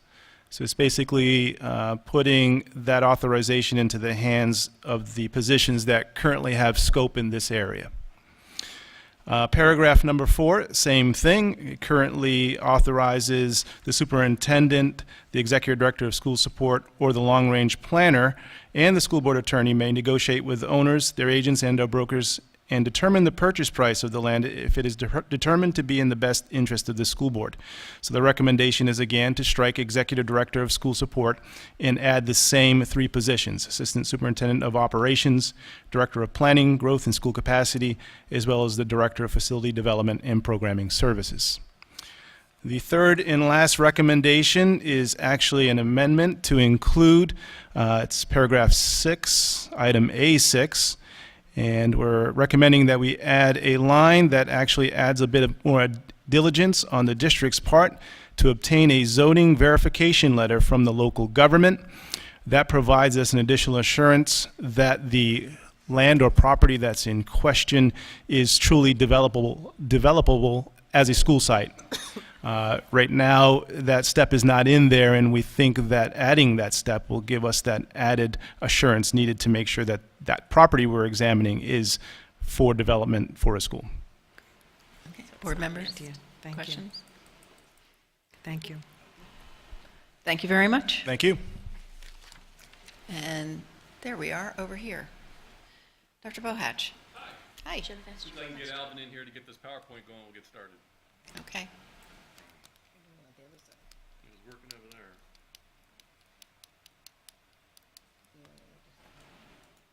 All right, let's go ahead and get started while we're waiting for Alvin. There it is. Oh, it's up there. Okay, good. All right, good afternoon, board members and Dr. Graham. I'm here with Terry and Mike Good afternoon, board members, Dr. Graham. I'm here with Terry and Mike to update you on the proposed changes to the Code of Conduct. And before we get started, I'd like to introduce or acknowledge a lot of the committee members. So if you would, if you're in the audience, please stand. That's just a few. We had a good mix this year of district-level administrators, school-based administrators. We had, actually, you guys can sit now, members of the Lee County Sheriff's Office, and appreciate all your time. And the judge. Terry reminded me, and he told me not to call him Judge. Jim Seals, retired judge, was part of our committee work. He's retired, so I think he's busier, and that's why he's not here today. Okay, I heard you loud and clear last year, Ms. Fisher and Ms. Dozier. We talked to kids. Okay, we got input from students. Amen. I hear an amen to that. Met with the superintendent's advisory council twice, and 15 type A teenagers in a room. I can tell you, it was lively. We sent them back to their schools to get input from students, so it wasn't just their input. We got it from a variety of students there, and actually middle school students as well. Alvin, we got it. Thank you. Thanks, Alan. We also met with the high school principals and middle school principals and elementary folks for feedback as well. Okay, next up, Terry's going to talk a little bit about some of the changes with regards to prevention and intervention. Well, and I believe that Dr. Bohatch asked me to join the committee because in August he asked me to be on the appeals committee for students that are assigned to ALC, which meets every Wednesday afternoon. So that way I could also bring forward parent concerns. We had a lot of discussion about the code of conduct, but we didn't have a lot of recommendation for changes. Our recommendation for changes on the interventions, I would say that was probably where we had the most recommendations, and that was to add additional corrective, restorative types of recommendations. For example, on level 3, the only change is to add an in-school suspension. On a level 2, we added things like positive behavior support systems, functional behavior, types of programs where we're trying to correct behavior. I know it's hard to read.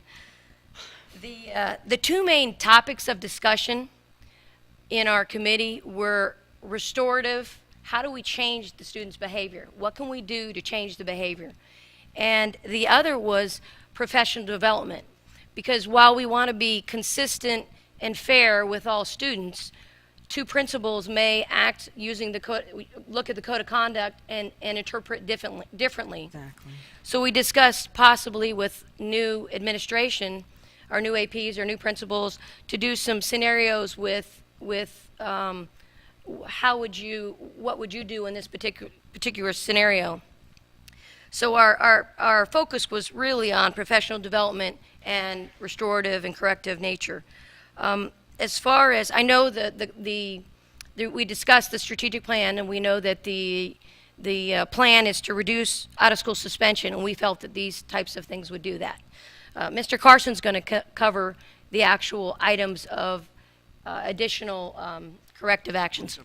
Mrs. Dozier, we added one on here that you reminded me to add last year, or you suggested the dreaded come to school with your child. So if the kid's misbehaving, invite the parent to follow them during the day. And we know that middle school kids and high school kids don't want their parent coming to school and following them their class schedule, so they quickly learn and conform. And one other thing, Dr. Bohatch wanted me to give an example of some of the things that we added. Sometimes I believe that principals don't realize that, like for a level 3 offense, for example, on vandalism, we can do such things as community involvement. Or I had a young man that was coming to me as a 6th grader that his last day of school vandalized the school and was given out-of-school suspension. And my goal was he needed to be there the first day of school for policies, procedures, mentoring, and all of the things that are happening. So I invited the family in during the summer, talked to the other principal from the other school, and we set up a program where he worked in the school to work off the hours and giving back to the school system the time that he took away in having to repair the things that he damaged. So that was just one of the examples, and so that's why we added in the various levels some different items so that we could have those options. I think it's important to note too that when we did the surveys of the students, they were actually harder on themselves than we were. So I think that's an important point to note when you ask students for surveys. The next part is, I don't know if you have the slide is that CESARS has added 3 more areas. They've taken hazing, which was originally... Oh, you've got the other one, fighting. Okay. In fighting, what we did is we looked at the offenses, and under the first offense, we made it a level 2 and changed it from a minimal of 4 days up to 7 days versus 10 days, which would mean that we would not have to come to the table for an administrative review. But we also noted that on that first one, they would also have, I believe, the option to be in a successful completion of a Blackboard violence prevention educational course, which would be something that would be an optional component on the first offense. On the second offense, it would be an administrative review, and then it would be a requirement for the successful completion of the Blackboard violence prevention educational course, which would be required, and if that was a recommendation for the Alternative Learning Center, then it would be actually administered there. Again, noting on the first one, it's important to understand too, is that the first offense major, you can consult with the director if it causes a major disruption on your campus and there's more involved than just a fight. So that's an option as well too. Yeah, let me jump in. And oftentimes, to be considered major, it really depends on where the fight occurs. So in the lunchroom, bus ramp, where you have hundreds and hundreds of students involved and potentially in risk of harm, pick up the phone, give me a call, we'll talk through it.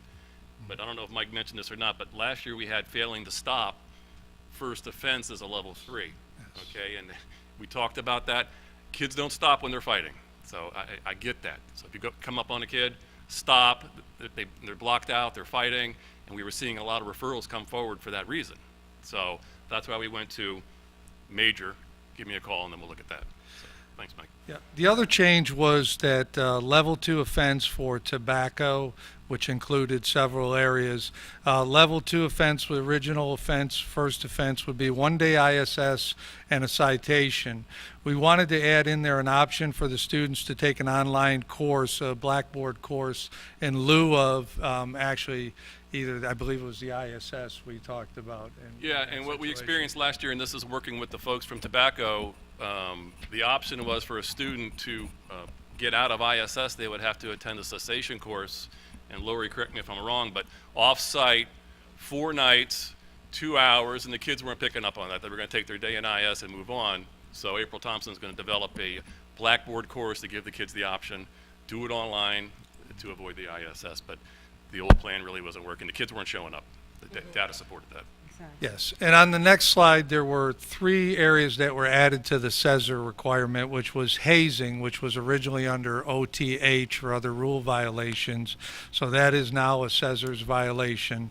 Physical attack is replacing the BTR for battery, which was the minor of the 2 for battery.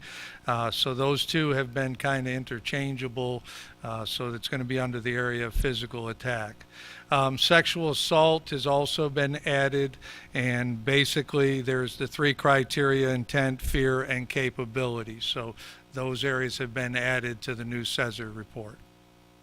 And that's really what I have. Yeah, I'll clarify that real quick. The BTR is what we used in the past. That was a local code that we developed. The state didn't collect any data on the BTR. So they came up with physical attack, which is a lesser battery. Now they're collecting data on battery, serious bodily injury, and physical attack, which could be just a simple punch in the nose or a black eye, that kind of thing. So the state's collecting data on both of them at this point. So that's where we're at on that one. Okay. I think that's it. Questions? Questions?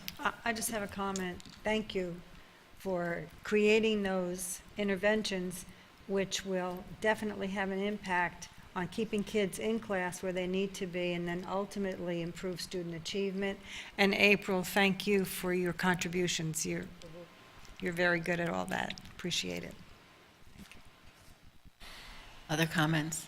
I'm just going to piggyback on what Ms. Fisher said. I really, really appreciate the fact that we're moving away from punishment and into intervention and looking for ways to do things in schools. And I also agree that April's work has had a significant impact across the district, and I wanted to recognize her work over the last couple of years. So thank you all. We look forward to coming back in 2 weeks for an update. Thank you. Ready. I really do mean that, Dr. Graham. I know you do. I want to add one other thing. I've asked Dr. Bohatch to include in the opening of the Code of Conduct and the Parent Guide to define parent, to include guardian and any other custodial definition. So anytime that readers read the word parent, they'll know if they're a guardian, that they are also included in that. And I did some homework. You would be impressed. I looked it up, and actually Florida statute defines parent. Keith, 1000.21. So I'll make sure that's included. And don't fall over. Make sure that's included in the parent guide, actually the Florida statute and the definition of parent, so. Thank you. We're on that. Thank you for helping Mr. Martin, Dr. Bohatch. School law moment. Before we get into a heavy discussion of budget, I just want to make a comment about the presentations this afternoon. Thank you very much to staff for really sticking to the schedule. We really appreciate your effort to highlight what it is we need to know, what it is we need to react to. So I appreciate that. I will just make one comment about the instructional materials. People needed to get that PowerPoint into us before the meeting because, as you learned, it is harder for us to look at this and react first time here, and that PowerPoint came to us today. That needs to come the 4 days earlier. So, thank you. Dr. Desamore. Yes, thank you, Dr. Graham, members of the board. We have some information for you today for budget. It all should be in your briefing packet. I just wanted to take a moment to pause and think about the comments that the Finance Advisory Committee gave, and I just didn't know whether at this point you wanted to have a conversation related to that recommendation and follow up with our conversation we had a couple weeks ago about the suspension of some of the staff's work and whether we would resume. Dr. Graham, did you have any comments or questions related to that, or? Well, I don't know what the board, if you're going to have that conversation about the referendum or response to the Finance Advisory. What I can tell you is that in 2 weeks, we will be ready to bring you some options if indeed there's going to be no other additional source of revenue. The conversation you all had when I asked about suspending the work was that at this time that we should stop the work until it was clear if the entire board was going to move forward with pursuing a referendum. If there is no additional source of revenue, then we are not only going to have to get really creative with the capital dollars that we have, because we've got to, whether we have more money or not, we've got to create seats. And so we will bring forward what we believe are the best ways to do that without the dollars. The other side of that, which is why we have to wait, because the other side we haven't completely figured out yet, and that is the impact on the operation budget if we need to create seats without any additional revenue. So Dr. Desamore and I have gone back and forth. What do we talk about? Where do we go and what direction do we need? So we will bring forward a plan to find student capacity without capital dollars if that's what we need to do. And just wanted to put that out there, and where the conversation goes today will be entirely up to you. What Dr. Desamore is going to talk about today is where we are with the House and the Senate and the budget at the state level, and also the DRA allocations that have been distributed. And I know Mr. Teuber has asked for the last 2 years, which are being put together, but you will have this year's in today's presentation.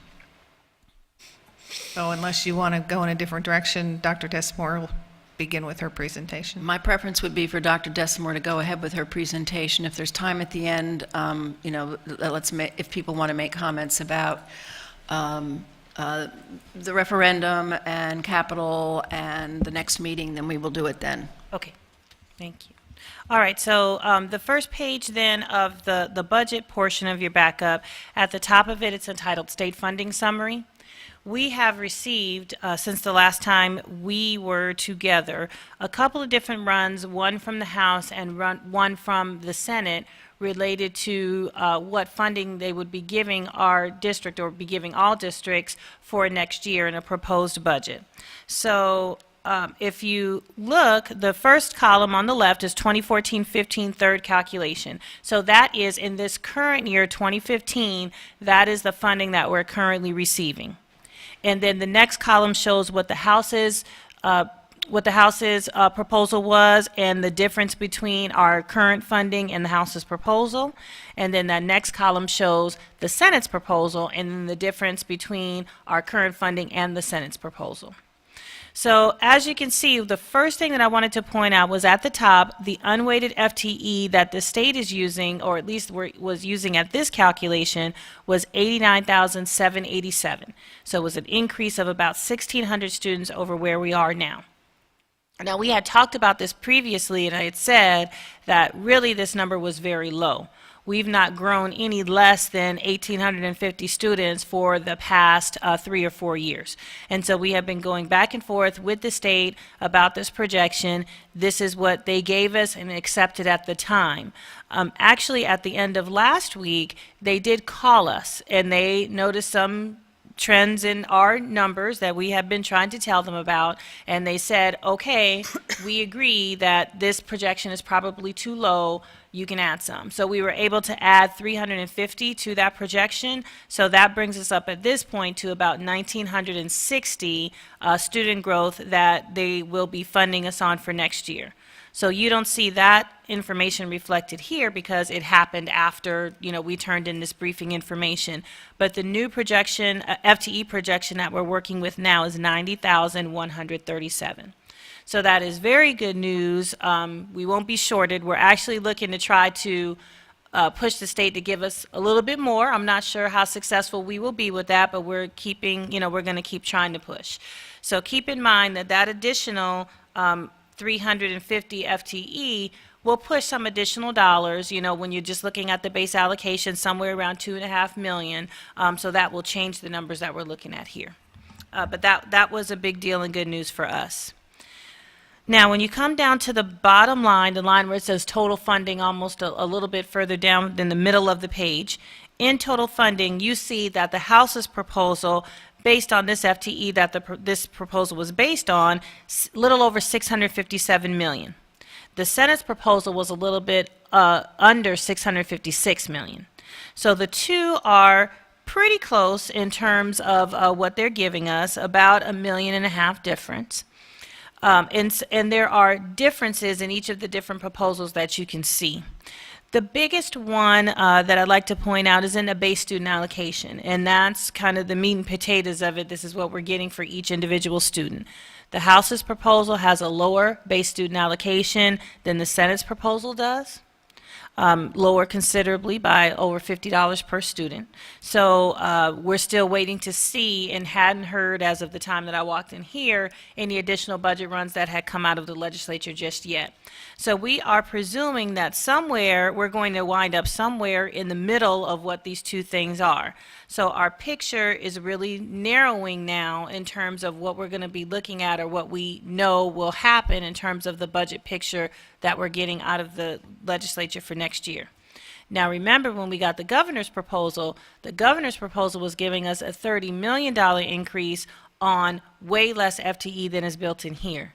But as we discussed, the governor's proposal is usually the high water mark. We knew that we would probably expect that we weren't going to really be receiving that. So by comparison, per FTE, the House proposal is suggesting that we receive about $7,321 per FTE. You see that number at the bottom of the page. The Senate proposal is proposing about $7,305 per FTE. The governor's proposal was giving us $7,389. So governor's proposal was very aggressive versus what what the House and Senate are proposing us to receive, and we do expect that by the time the negotiation gets finished, we'll end up somewhere smack dab in the middle of those two numbers. So that's what we're looking at in terms of our budget projections for next year, as far as what's coming out of the legislature for our FEFP, which is the biggest piece of revenue that we'll receive for the general fund. There are still some questions of policy that are up in the air that could significantly impact what we have to do with this money. Well, for example, we're still waiting to hear what the ruling will be from the legislature regarding how we treat, or what we must do for the schools that the 300 schools that have lower reading scores across the state.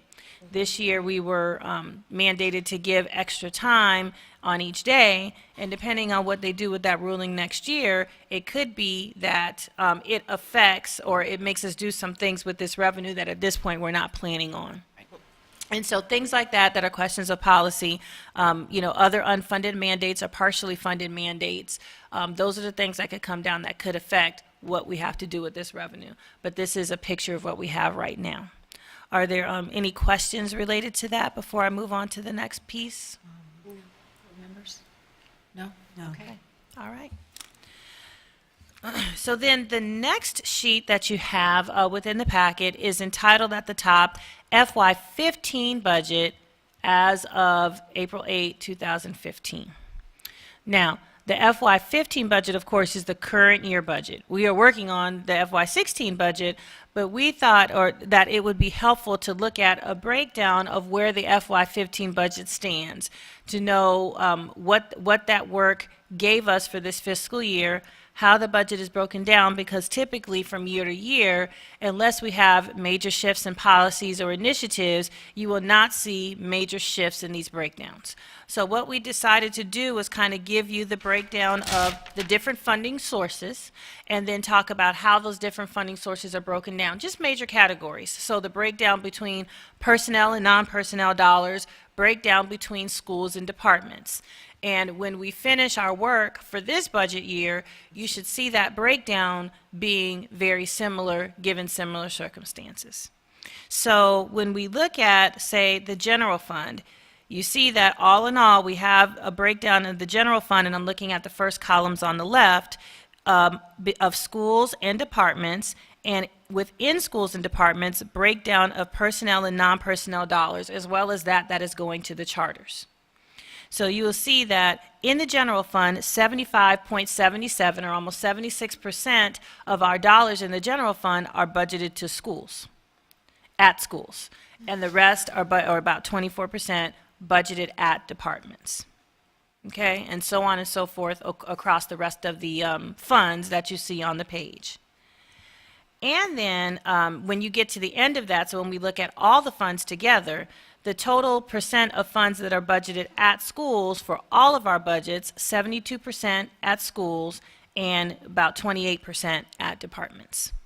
And that's the break that you will typically see throughout all of our budgets consistently throughout fiscal years.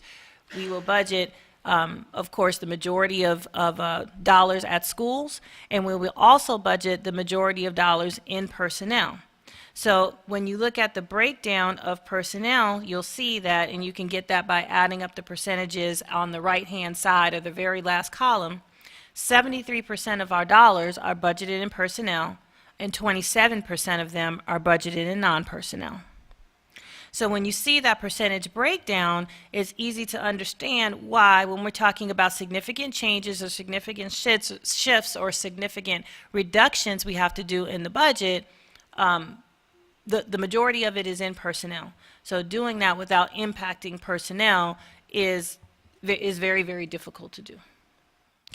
One important note that we have at the bottom of this is that you'll see in the breakdown, and this is highlighted especially in the special revenue or the federal funds that we have, you'll see amounts that are budgeted in departments, but we budget those amounts in departments, but they are most of them are resources that are really going out directly to a school.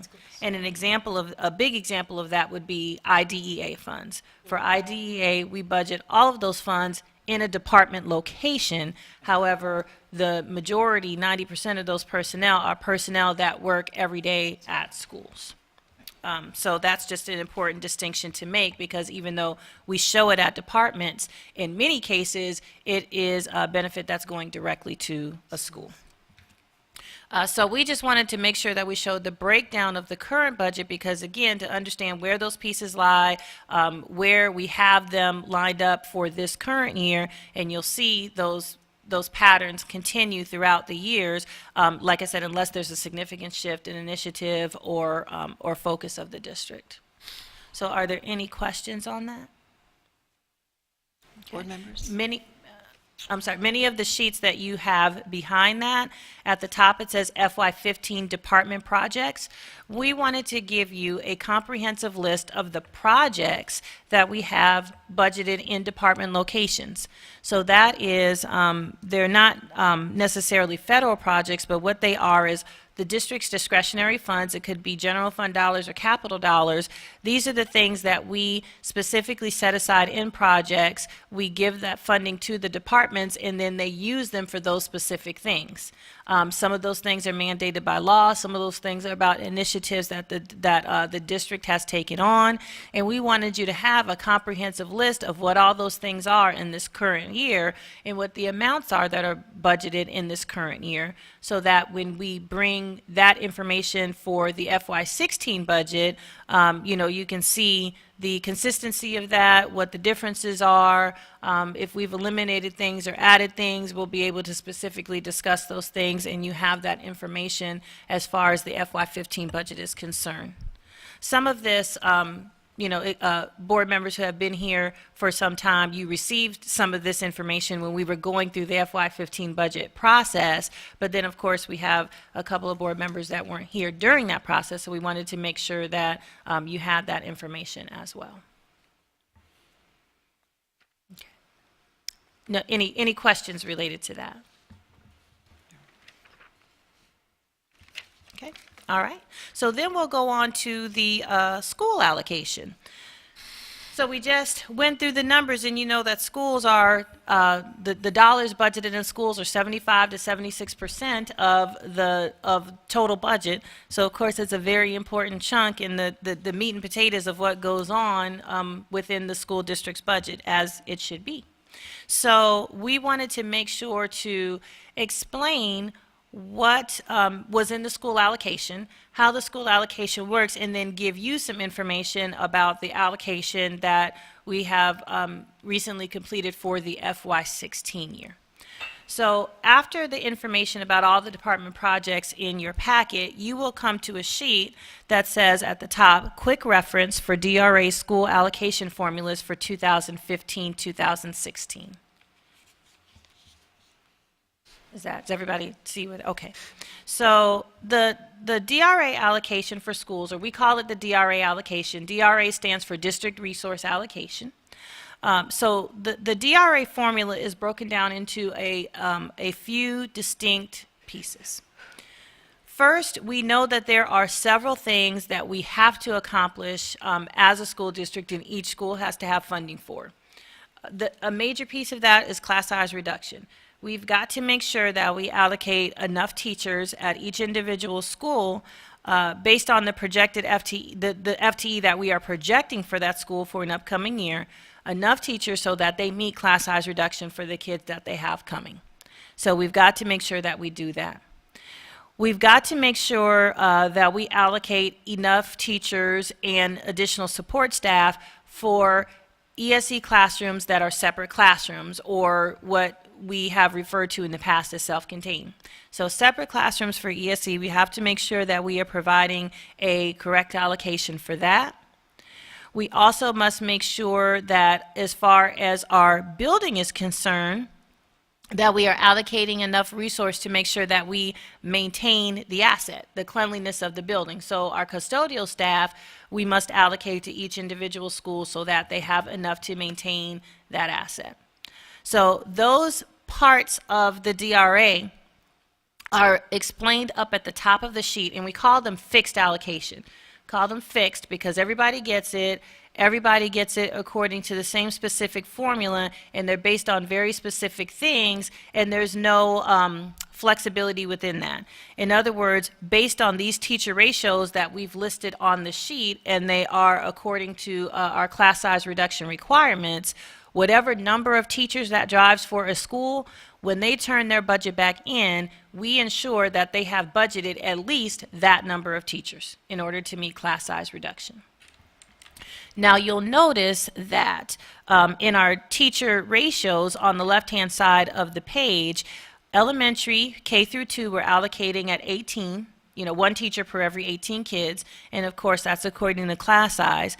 But then when we get to grade 3, we're allocating at 19, and when we get to grades 4 and 5, we're allocating at 23.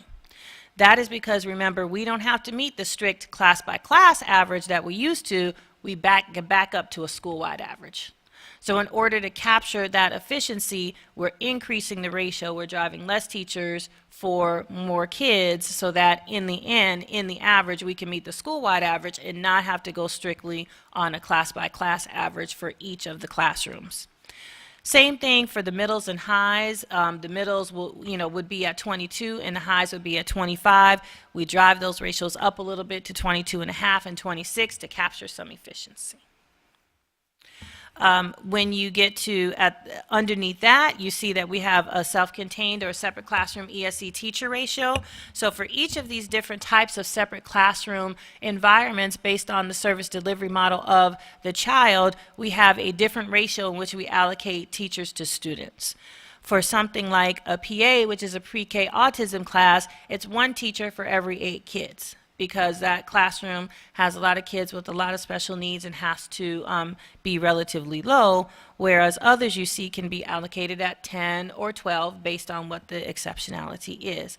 And a para also comes with that classroom as well.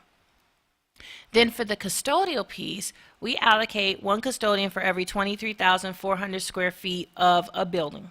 So we get the square footage of all of our buildings from the planning department, and based on that, we're allocating a building supervisor, a head custodian, and the rest of the custodial staff based on that square footage. Okay, so that in a nutshell is basically the fixed allocation that we talk about for schools within the DRA. Then we give each school a flexible allocation, and we call it flexible because once we give them the resources, and we basically give them DRAs. We're not giving them positions, we're giving them DRA, or an amount of money basically to spend on different positions. That money can be spent by a school according to what they believe their needs are. So every school has a lot of the same challenges, but then again, all of our schools are very unique in terms of some of the things, the culture of the school, the populations of the schools, and the principals of the schools, and how they believe it is best to serve the kids that they have in their buildings every day. So based on these calculations, and we allocate them an amount for the flexible allocation per weighted FTE. And that's important to note because the more weighted FTE you have, the more resources then that allocation will drive you. So it's not just about the pure numbers of kids that are in your school, it's also about the types of children that are in your school according to the programs that the state gives us. So of course, kids in ESOL or kids in heavier weighted categories of ESE drive more weight than a basic student. So based on that weighted FTE, we're driving some additional resources into a school, and then the school can use those resources to basically buy whatever support, administrative, and instructional personnel they feel is best suited to meet the needs inside of their school. Now remember, they've done the fixed allocation up at the top. So the classroom teachers and custodial and everything are covered. So the flexible allocation is above and beyond that. They can buy additional classroom teachers if they choose to. They can also buy, like I said, other support and administrative personnel based on the needs of the individual building. So that is the DRA allocation, and then on top of that, the schools also receive other allocations depending on what their situations are. They may receive other allocations from IDEA if they have students in their buildings that warrant additional allocations of additional educational paraprofessionals is usually what you'll see go to the schools, but also behavior specialists come out of IDEA, SC Tech, so things like that. If a school has high populations of children that need those services, then they'll receive some additional positions through IDEA. If a school is Title I, that is if they have a 75% or more free or reduced lunch population, they are Title I, and then they'll receive additional monies through Title I funds as well, and they're able to do additional things within that per the regulations of the grant. And then if they have other programs like Head Start or Early Head Start, then they'll also receive additional personnel through those funding sources in order to staff the Head Start programs that they have at their schools. And we also give schools SAI funds or supplemental academic instruction. That's based on the numbers of students that they have at their school that score below meeting expectations, below level 1 or level 2 at the school, and they get those additional resources in order to help drive more resources into the school that will help bring kids up to grade level. In addition, so that's all personnel stuff, but then we also provide other things. We give them a materials and supply allocation at $46 per weighted FTE. So every year they'll receive that new allocation, and that's how they buy other stuff, not personnel, but papers, pencils, supplies, training materials, things like that that go into the school. We give an equipment allocation, and that comes out of capital funds. Granted, it is not a large equipment allocation. It's $11 per weighted FTE, and there's an age factor in there, so the older the school is, the more it gets. And schools are supposed to use that in order to kind of refurbish or replenish their furnitures, fixtures, and equipment as they get older, a little bit on a rotation basis. Like I said, granted, it is not a lot of funds, but it is something. And then we give allocations for substitutes for them as well. So depending on how many teachers a school has in their building, we'll typically allocate to start 10 days for each teacher that a school has budgeted, so it's basically 1 day a month, and then 12 days for custodial staff, and that's also 1 day a month because custodial staff works all year long, and then a little bit of an allocation for a substitute for a PE para as well. And then food service also gives an allocation for the cafeteria, but of course that comes out of food services funds. So this is the sheet, one of the sheets, of course, we have a whole DRA manual that we produce for schools and give to them, and we'd be more than happy to give that to you if you all would like to view that. But this was a sheet out of the DRA manual that I think is a real quick reference that describes all the different pieces of the allocation, a quick ratio overview of how we do it, and it just explains the different pieces in a one-page format. If you all would like to see the entire DRA manual, which I think is like 30-some pages, we're more than happy to pass it on to you. Are there any questions related to that? Okay, and then the last pages of your briefing basically lays out the allocations that we gave to schools for FY16. The allocation process each year is always challenging when we first go out with them because there's a lot of things, a lot of decisions that that schools have to make, and trying to figure out how the new allocation fits in with the personnel they currently have on hand. So there's a lot of discussions that go back and forth after we release the allocation. But overall, for FY16, we released an allocation that was about $371.5 million that the schools have at this point. The breakdown of every school, what they received according to the formula, and granted, the sheets that you received were very detailed. There was a lot of columns in there that talked about the formulas and how they were driven and all that, because based on the information we got, we believe that's what was requested to be seen. So the quick reference sheet explains the different pieces of the formula, but then the spreadsheet kind of gives you, the mathematical calculation of each of those different pieces, every piece of the fixed allocation, the teachers, the custodial, the separate classroom ESE, how the flexible is calculated and on what FTE that is calculated, and then ultimately the total amount that is given to each individual school, as well as the total by level, elementary, middle, and high. Now, it's important to note that we do have schools that we do not use the DRA allocation process for.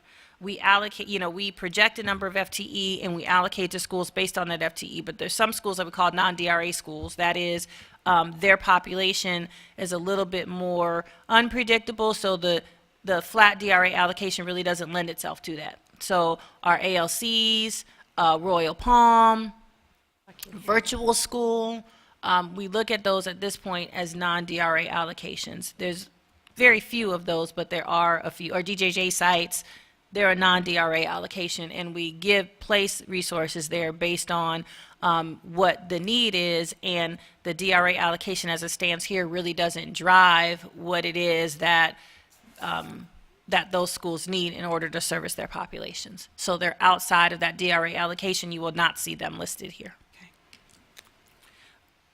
So I think that's what you have. in your packet.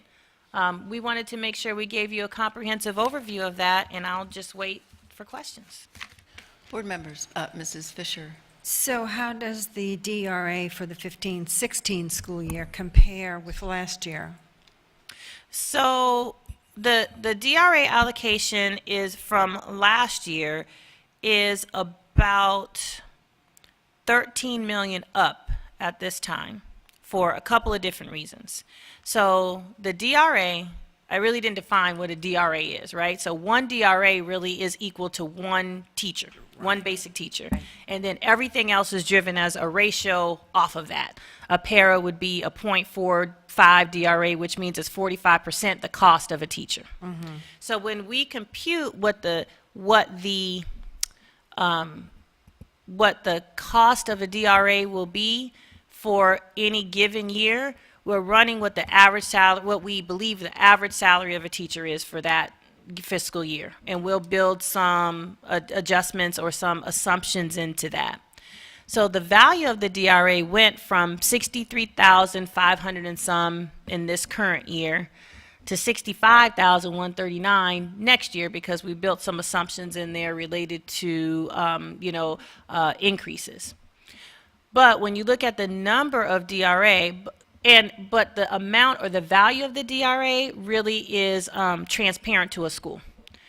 Because when we give it to them, we're giving it to them by the numbers. 1 DRA, 20 DRA, we're not giving them it by the dollar amount, we're giving it to them by the unit value. So it doesn't matter, so we don't want it to matter to a school whether they're hiring a first-year teacher or a 20-year teacher. Of course, the first-year teacher will be less expensive when you look at the number, but by the unit, it is the same. So when we look at the number of units that we gave schools last year in the original allocation 5,654 units, and this year we gave them 5,700 units to start. So it's an increase of about 46 units. It's not a big increase because remember, we were trying to fit into that 1,600 FTE increase they gave us, which isn't much. It doesn't go very far. So flat unit increase was about a 50 unit increase. It will probably be more very shortly because the first assignment, the student assignment batch is getting ready to run at the end of the week. We're going to take those batch numbers, we're going to compare them to the FTE that we projected for each individual school, and where we're off, we're going to have to adjust. So if the batch numbers are down from what we gave, we're not going to do anything at this point because there's a long way left to go. There's a lot of summer, there's a lot of time before the start of the next school year, and kids will continue to come. If the numbers are up in the batch from where we projected their FTE, we're going to do some adjustment up at that time because we want schools to have the opportunity to hire the best teachers. You're going to get a much better crack at hiring a better teacher now than you will in August. So we've got to respond to the increases in population as we go along. So we're going to increase that allocation sometime at the end of this week or next week, depending on when we get the batch numbers and when we can do all the calculations. And then we're going to continue to monitor it throughout the summer. Remember, we used to look at it after every batch, when we had 3 or 4 before. Now we don't have but 1. So we're going to look at it after this batch, but then we'll continue to look at it in intervals throughout the summer so that if we see we need to adjust up, we're going to do that. So that difference in units you will see go up as time progresses. Okay. That was a long answer to a short question. Did I answer your question? Yes, you did. Okay. And what's the impact of the inclusion plan on DRA allocations, if any?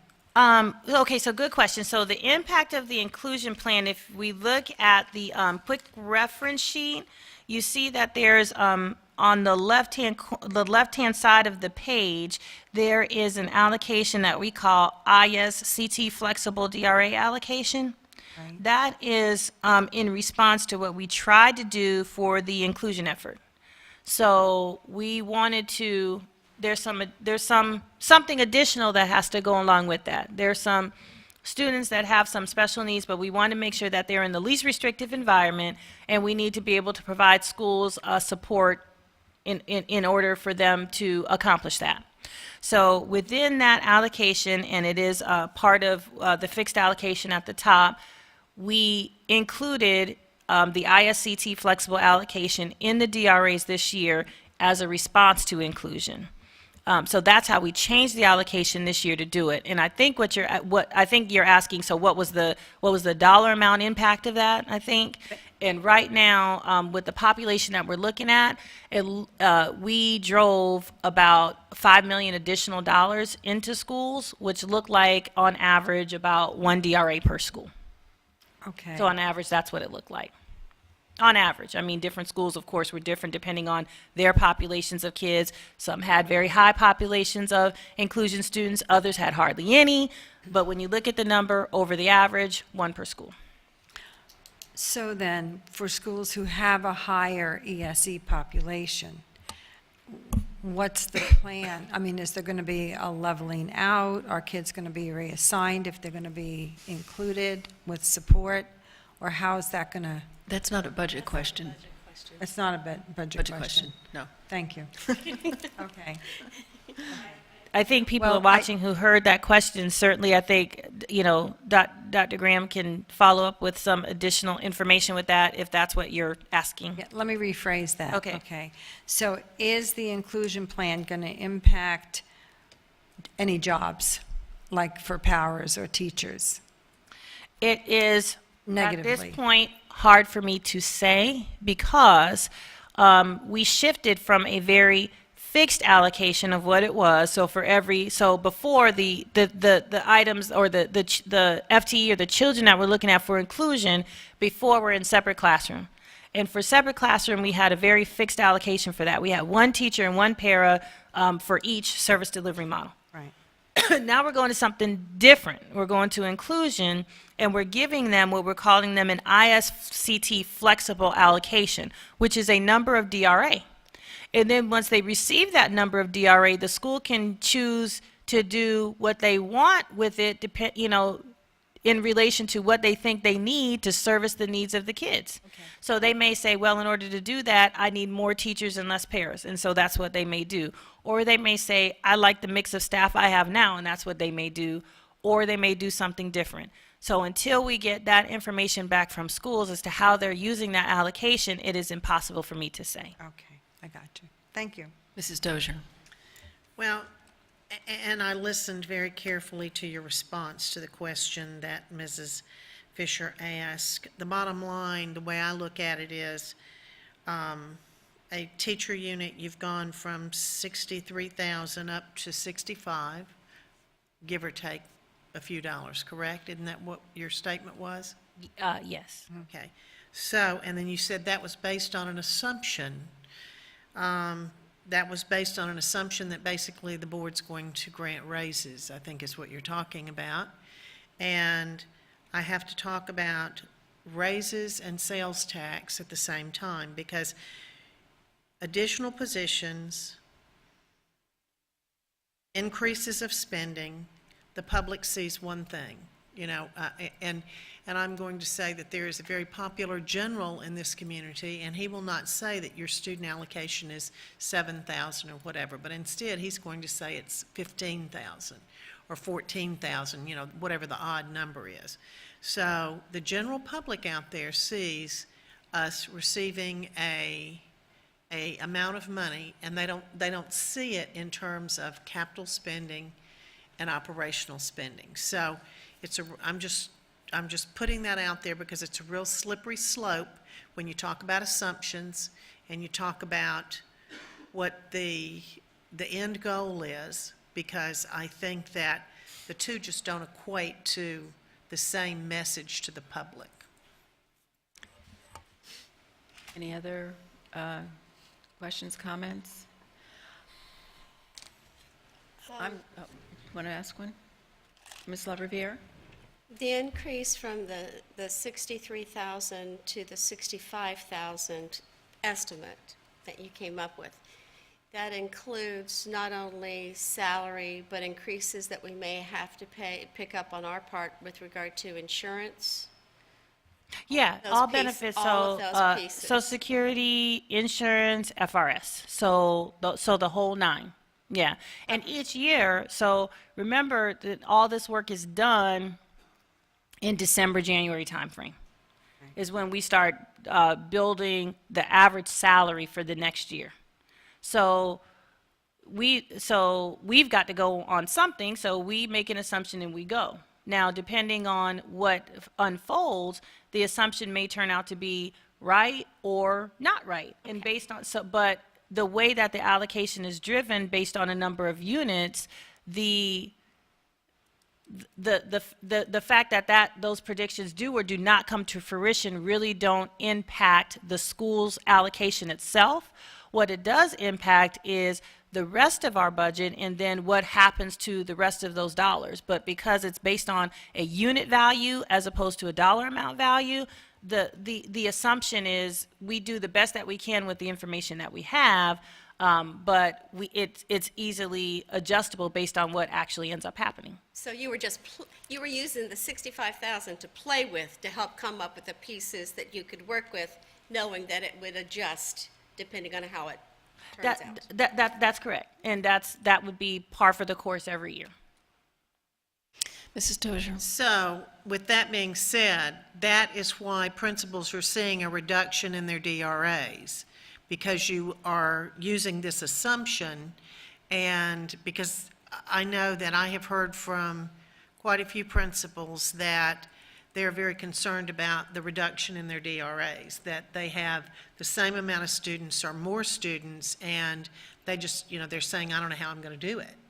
So, that's something we have to be mindful of. We may have to look at some other things to increase DRAs if it has affected schools by, and I'm hearing the number 4 and 5. And, if you think 4 and 5 teachers, think about that. That's a lot of students. If you think about how many students, 4 teachers or 5 teachers in a school, if you think about that, that can really increase the numbers in especially if they're using every single unit that they can and in the best possible way they can. So we may have to really do some creative thinking to provide them what they need to stay within the class size and be able to meet the needs of their schools.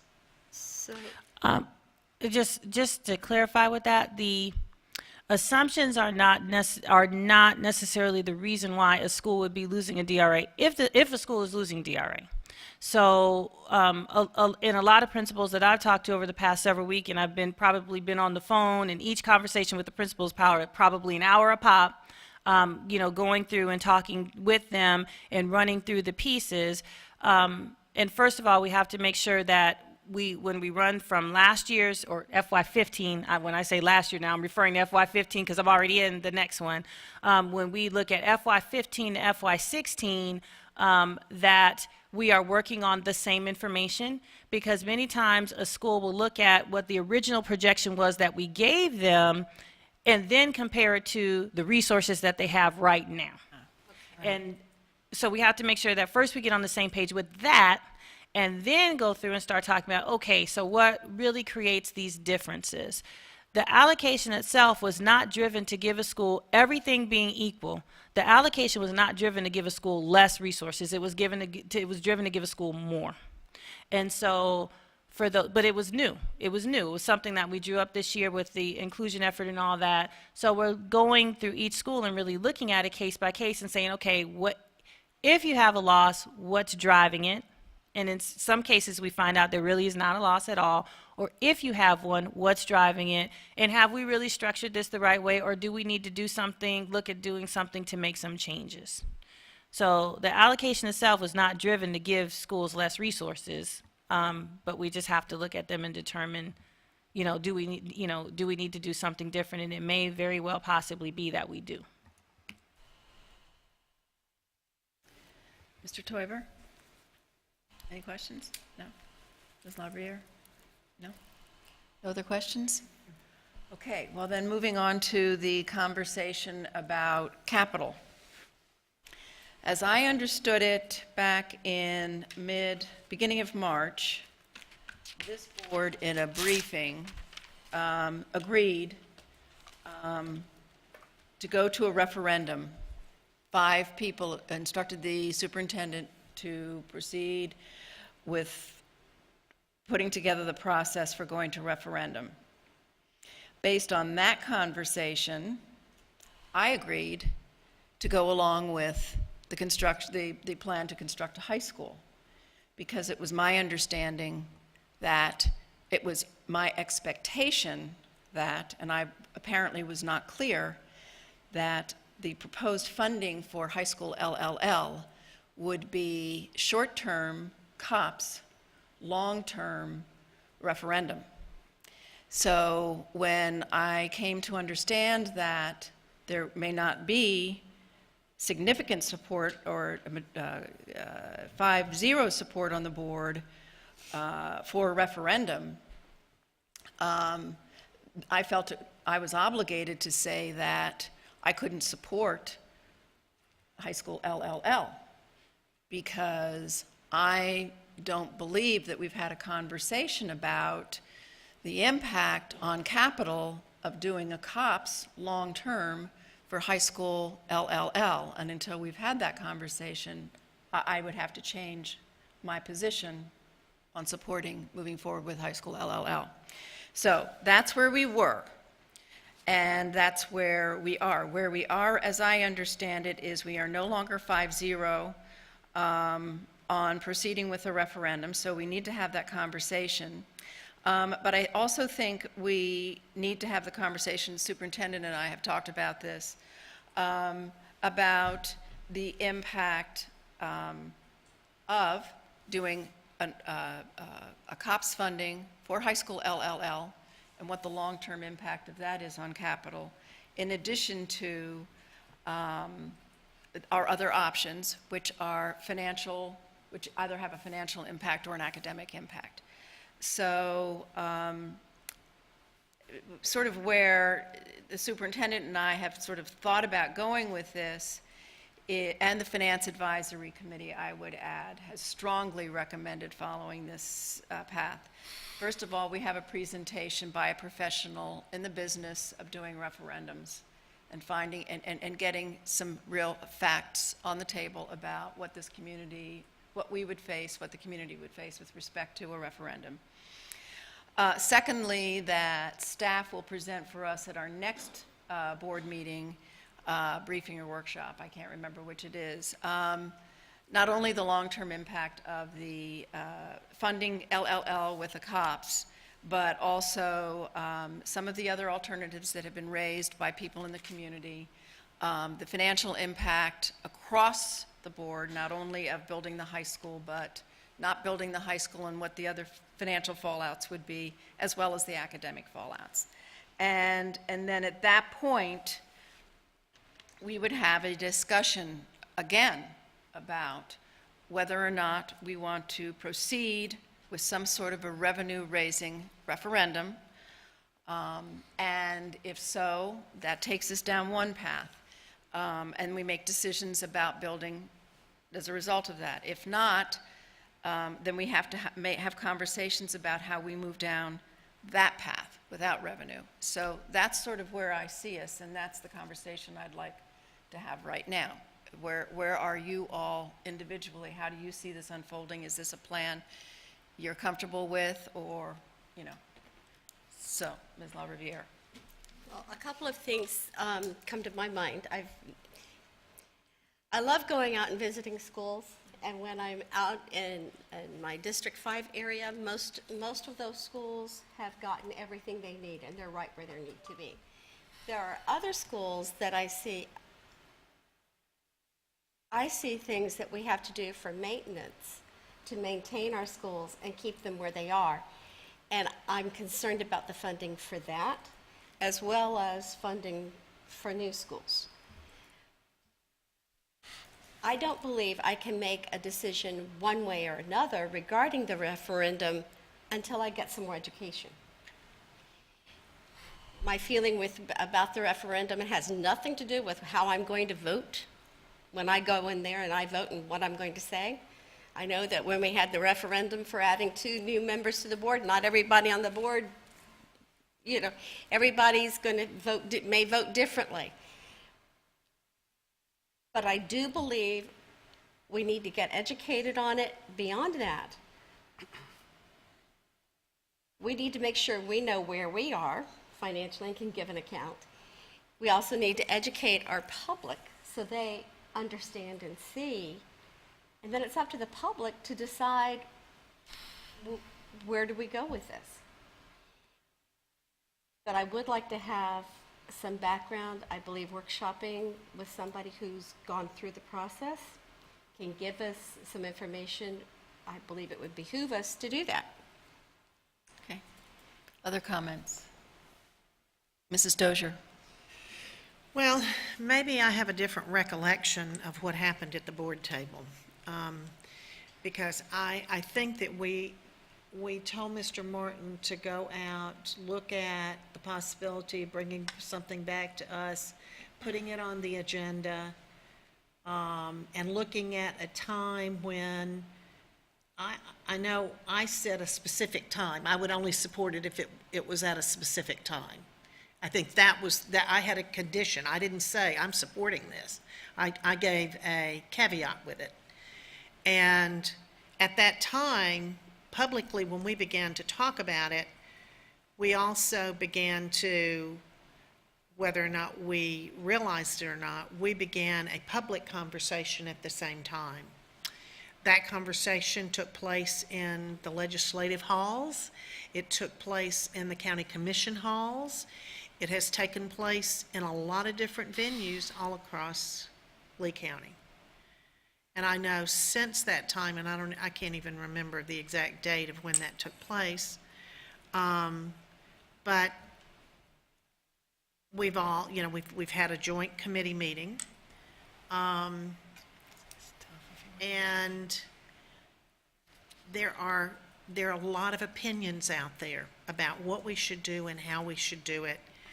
There are a lot of very definite, and I know all of you have received some emails from individuals from people. And again, I'm glad you brought this up, because when we talk about any type of spending that is an ongoing expense, at the 17th board meeting, there was a good cause item that was added, and 2 additional positions for county staff was added. That, when you're trying to go out for a referendum, sends the wrong message. And that's what I'm hearing from people. In fact, I've got to call in to David Hall because I want to have a conversation with David. So, to hear from professionals about how this is going to impact our community, to hear from professionals, that's fine. These professionals, bottom line is, they really can't tell us how this community is going to react. That's the bottom line. I mean, they can tell us they know how to go about doing everything you need to do to lead a campaign, because that's their business, and they're going to try to sell us their product, and their product is, let us be your consultant because we're going to get this passed for you. But there's no guarantee that it's going to get passed. That's up to everybody in Lee County. And if any one of those groups, and the group that I think has already been engaged, were to come here and guarantee that, I would laugh right in their faces, because they can't give us that guarantee. The only people that can give us that guarantee are the people that go in those ballot boxes and they vote yes for it. So, I would be willing to listen to what they have to say, but I would also really my listening ears would be very guarded in listening to what they had to say about it. Because we've been down this road before, and some of the same scenarios are taking place now that took place then when it got pulled off the table. So, it's a very difficult decision for us to make. And there's a lot of dynamics that are in play, that have to be in play in order. And this county, as somebody said to me, and I'm going to be very cautious how I put this, this is not a Saks Fifth Avenue community, is what they said. They said this is more like a different kind of community, and I would agree with that. So, that's all I'm going to say about it. Did you want to speak? Sure. Ms. Fisher? Well, it was my recollection that we did unanimously agree that we would move forward in getting the facts lined up, educating the public, and then appealing for the referendum. Because ultimately, like both of you have just said, the final decision is up to the voters. And I think that it's incumbent on us to create a scenario where we give them that option. I don't know that we've been down this road before, because I know that about 10 years ago, there was an effort that included the county commission, the school district, and the municipalities, and it did not pass. No, And we haven't had a referendum for a sales tax. We were not included in that? No. Okay. In fact, what you're talking about was the trauma center. No, that's not what I'm talking about. I'm talking about We haven't had a referendum. Okay. 10 years, Ok- not in the last 15 years since I've Okay, been on the board. it's 15 years then. Had one in- Okay, so that's why I said I don't know that we've been down this road before. I don't recall and wasn't able to find evidence that there was ever an effort, unified school district effort for a half-penny sales tax. And I did find out that what Mr. Fox revealed before about the fact that the county commission has been collecting the half-penny sales tax, and that's why they're in the best shape financially of all the governmental bodies. So the education is the key. I think that we can list the facts, demonstrate the need, take that time, and we have had people in the business community offer to help with financing and presenting the facts and the need to the public. So, and I think there was a recent poll, and it said, well, about 45% are for and 45% are not, and 10% are undecided. The few public places that I've been and listening to the report from the District Advisory Committee and the Financial Advisory Committee, they're showing that they are in favor of proceeding for the sales tax. Because with the sales tax, everybody pays something, and it's almost like they're paying their fair share. It's based on how much money you spend for non-necessities. So people who spend less because they have less won't be paying an additional share. And we also have roughly 30% estimated to be able to be covered by our visiting guests, the tourists. So I would be, although other options have come to us, I think that Dr. Desamore, over the last couple of years, has very articulately given us our options and what the impact of those options would be. I don't know how many more times we have to hear that.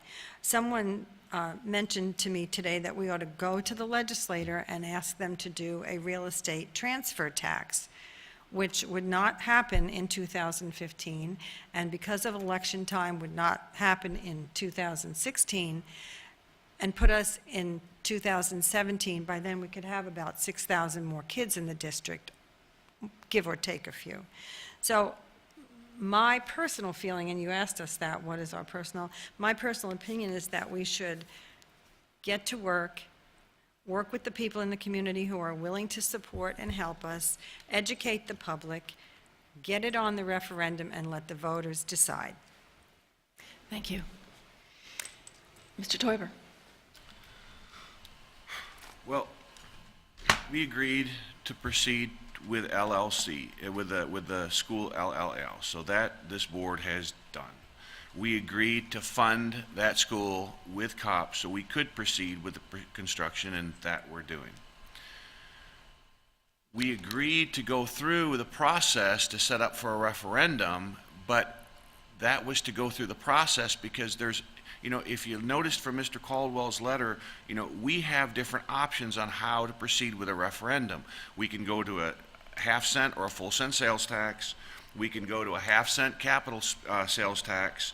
We can go to up to a 10 mil cap for a 4-year period on a millage. We can go a referendum for an open millage, which is 2 years. We don't even have a cap.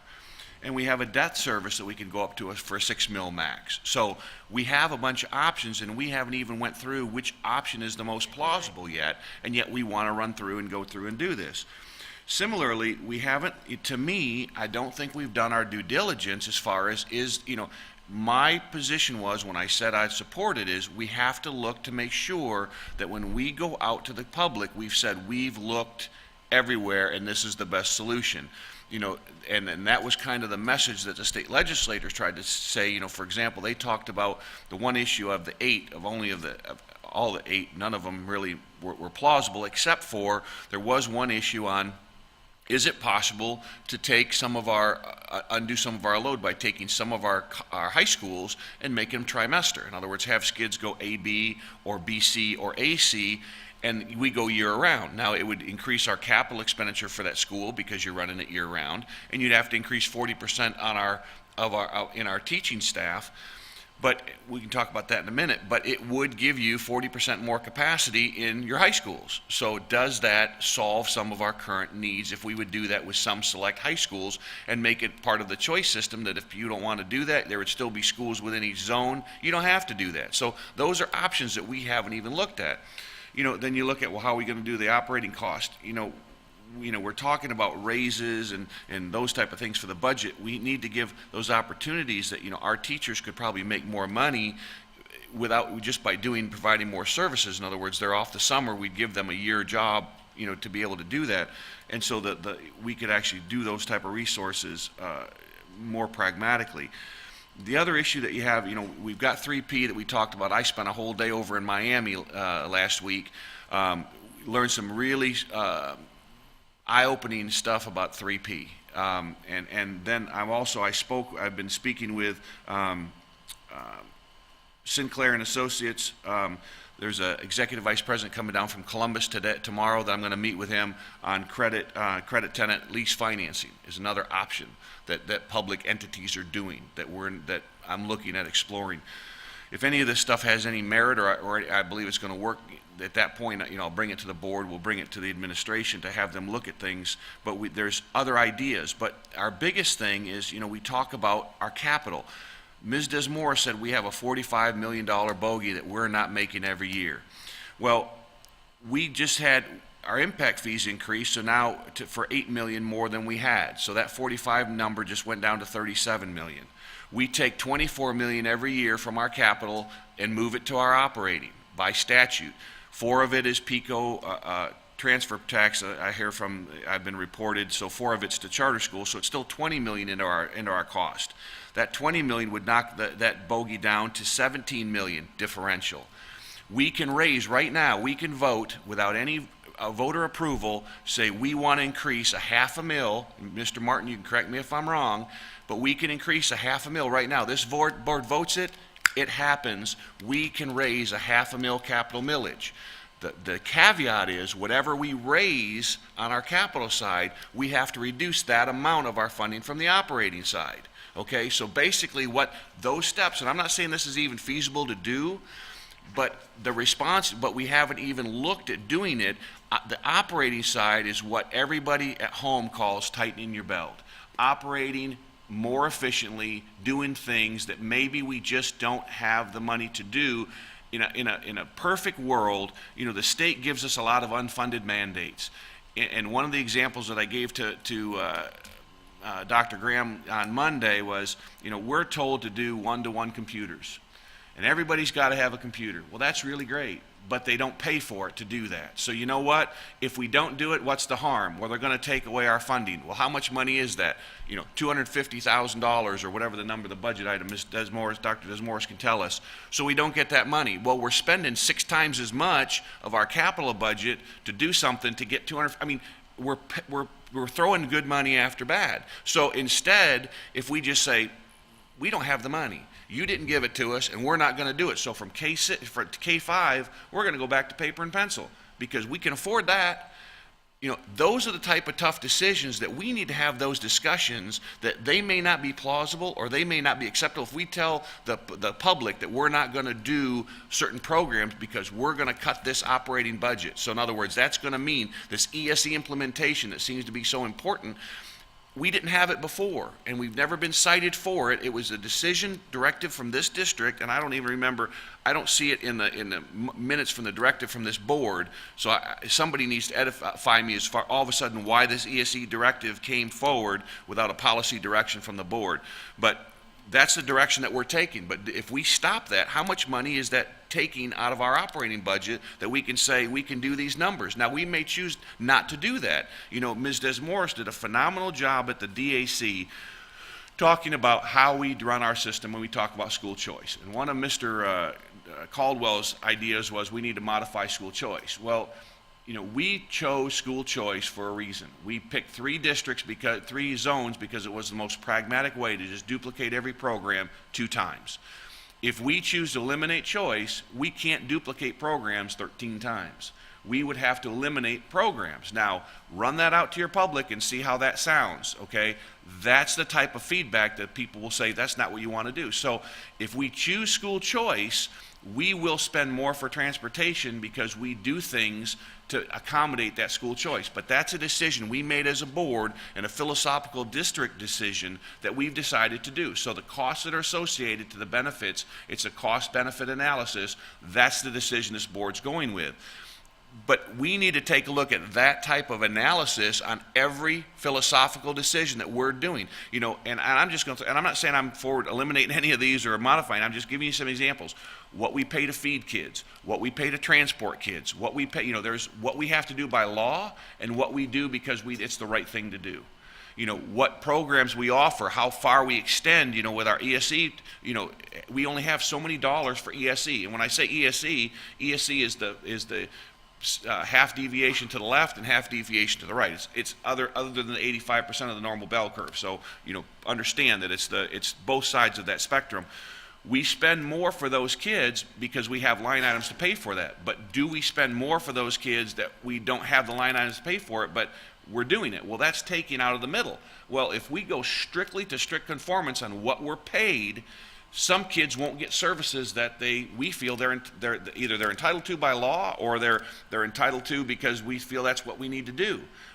But if we don't have the money, where do you stop? And I give the example, you know, in a city, people talk about problems with we can't afford this, we can't afford that. Stop your garbage pickup. Make everybody drive down to the dump. See how fast you get people realizing that, oh, maybe that's a service you want. You know, those are the type of decisions that if we don't have those discussions here and really talk about things that we could do, we may not want to do them and we may accept it as a board. We may, on the board, make that conscious decision to the public, to the people that put us into office, that represent us, that pay our salaries.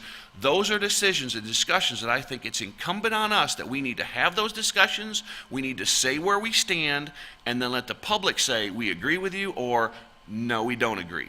After we have that whole exercise, at that point we can say give us more money.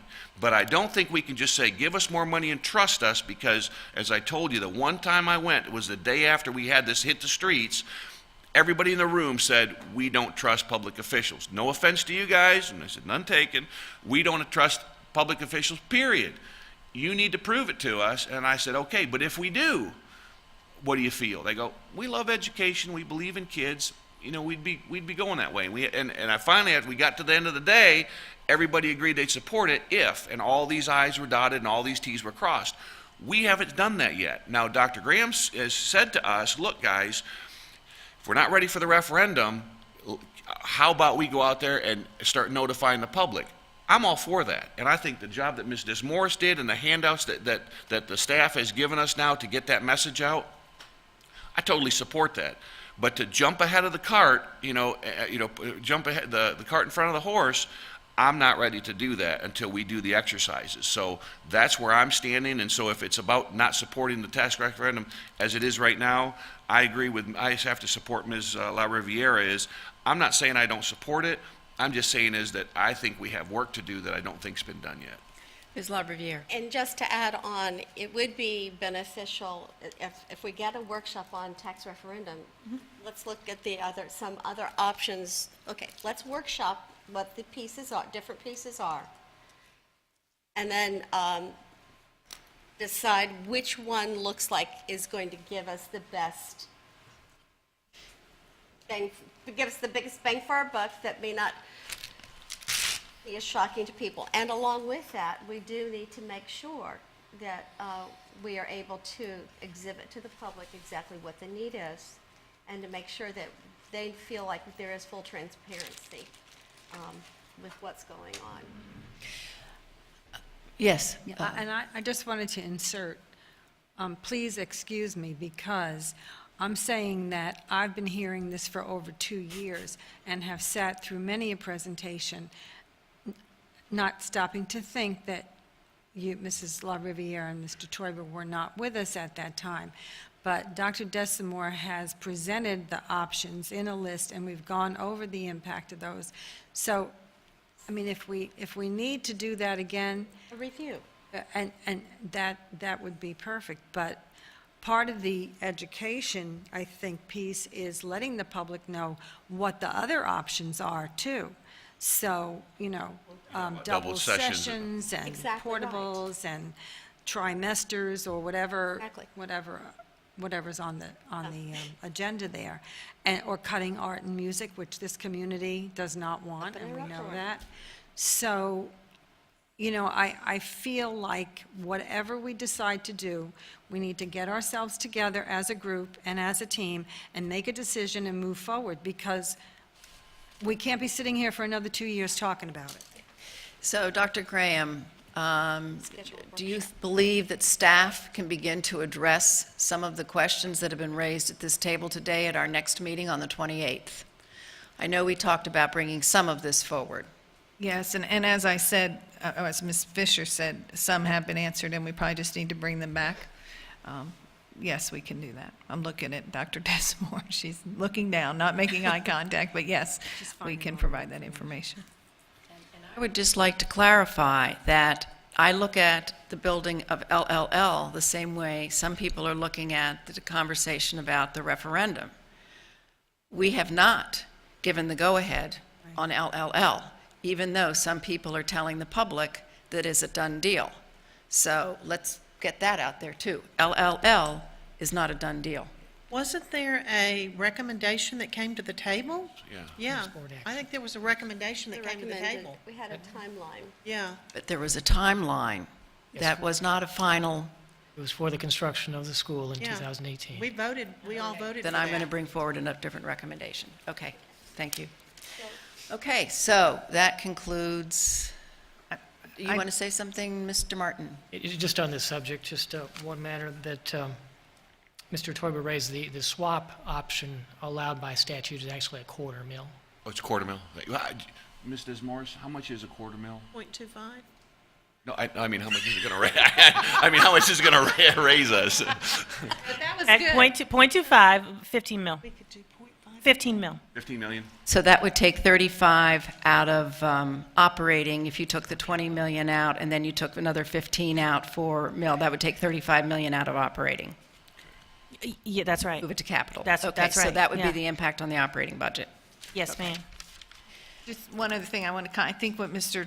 Toiber was referring to when he said, I recommended, I forget how he said it, but he and I talked, and I think I've said it to a couple of you along the way, is perhaps if we don't go with the referendum at this time, that we at least do a poll to find out where the community is, so that we can then educate them in the areas they need to be educated. And I realize that goes along with dissecting the budget and all the other things that have been shared here. So when we come back in 2 weeks, we'll include that and what that looks like and how it would have to be paid for and all that sort of thing. Are we going to discuss the FSBA training, if we're going to do that? That comes up under, I'm going to do that under board member comment. Okay, sorry. Wait, and one more thing on the budget. So if I'm, A $35 million reduction in operating is a 5% reduction in our operating across the board. 5.3. Okay, thank you very much, Dr. Desamore. And let's see. One other comment that Mr. Martin has reminded me, we need 180 days if we were to move forward with the referendum. Okay, board comments. I'll start with Mr. Teuber. I have no comments today. Ms. LaRiviere. Just two quick ones. If the board is in agreement with my taking on the role, I have volunteered to, when I went to the insurance task force meeting last week, I let them know that I would be willing to be the board designee who just goes to all of them. And then we can substitute if I'm not able to. I know that Kathleen and I believe someone else who had gone to the insurance task force meeting had said it would really be good if there was somebody who would just make that commitment. So I am willing to make that commitment. Okay. If no one has a problem with that. Done. Okay. And then just as a brief thing, and it goes along with finance, that when I was at the insurance task force, we will start to reap a lot of complications with the Affordable Health Care Act. And I did not realize until I sat at that board meeting that if we provide too many services for our employees, that we will be taxed on those. Right. I did not realize that some of those services that are included for them is if we allow them to have flexible spending plans or a health savings account, which they opt to do on their own, but providing those services, making that available to them to use, even though we are not putting any money into it, we will be taxed for that. So the next several years are going to be quite interesting. And then with regard to Chromebooks, I had the pleasure of going to Bonita Middle last week. I saw a teacher who had just gotten her Chromebooks. 2 days later, all of the kids had them in their classroom, and the students were telling me how neat this is going to be, because now if a student is in IS, they will have their Chromebook, and the teacher turns her Chromebook so that it's recording her, and they will be able to see the teacher live and/or recorded presenting the lesson. So then if they are homesick, they will be able to see that. So it really was like, oh, wow, this affords a little bit more capacity for some learning to take place. So I found that it's a learning curve for me. And to have them sit there and explain how my teacher uses Blackboard and how I upload my assignments and how this is just going to make it so much easier for me. And so definitely, they will be used for instruction. I see that, and then as I was talking with the administrator, she said, and you know, once we do this, I won't need to have 5 computer labs. Did you? And she said that when I have those, if I don't have 5 computer labs, that frees up 5 classrooms. Wanted to make Then my teachers who have to travel may not have to travel. No, So no, I didn't. there are some interesting positives that come along with that piece. Thank goodness we had the grant to get them for this time. Ms. Dozier. Well, I serve on the VAB, and I received a letter from Holly Cosby, who is the counsel for VAB, and there is currently a bill in the House that would change the Florida Statute 194.015, which would eliminate the county commission and the school board from having a seat, and it would just be made up of 5 citizens. She basically presented the information saying that we're the ones that actually, are affected by that, and that she felt pretty strongly that we should continue to have at least a place there. As it is now, it's 2 and then 3 citizens. And I would be more than happy to write a letter basically saying that that is our opinion, that we continue to maintain Fund having that a too, seat. don't we? Between us and the county commission, we fund that, correct? Yes, yes. You fund a portion of the cost of that, the operation, yes. Right. So I'm just saying, since I'm that, I will be glad to write that letter if y'all think that we need to continue to have, and say that, we need to continue to be. I support that. As do I. Okay. And I'll save everything else for later because of the hour. Got a book. Follow protocol, so I'm going to take up the time now rather than do it tonight. So, Ms. Fisher? Okay, well, I just want to say with the Chromebooks, I hope if they're available that there's a way of teachers having them now and being able to get used to them in practice, because I hear that there's some angst about having the training right at preschool and not being fully prepared. And I'll save the rest of my comments, but as you were talking, Mr. Toiber, you kind of sold me on the sales tax. Okay, I'm going to, I thought we had agreed that anything that took place in the past, that we were going to tell the board about it during the briefing, so that's what I'm going to do. Take stock in children, 30 new students, 500,000, $500,000 in scholarships. Just as many kids waiting in line as get them. I know there's work in the community to try to build up the STAMP program and provide more opportunities for mentoring and scholarships for children. But just a shout out to the foundation. I attended the Horizon Business Issues Task Force, a couple of weeks ago. The focus there, this is the group that has been designated by the Horizon Council to take a look at how we're going to generate the revenues, whether we need to generate revenues for infrastructure costs, and if so, how we're going to do it. And the first presentation was by the Transportation Department in the county Transportation Department. And I would have to say that at the end of the hour, I think everybody was sitting there with their mouths open, recognizing that there is a big problem in Lee County just for the county commission with respect to infrastructure and the ability of the existing infrastructure to support, essentially the existing infrastructure supports the current population and it will not support projected population growth. Even though there are some people from representing the building industry on that task force, my sense is that it is a group that has a broader representation than has been involved in some of the other conversations about infrastructure. Anyway, Dr. Desamore and Mr. Mora will be presenting to the Horizon Task Force at their April meeting. They will be given 60 minutes, and I am confident that at the end of that 60 minutes, there will be people sitting there saying, I didn't know, and I didn't understand, and I didn't appreciate. Just a reminder to board members that we have workshops scheduled the morning of May 26th and June 23rd to discuss protocols. I think the absence of protocols is standing in the way of our trying to figure out how we work together as a board. So, I encourage you to work on your drafts and get any ideas you have to other board members. I need to find out from you when you want to do the FSBA using data board training.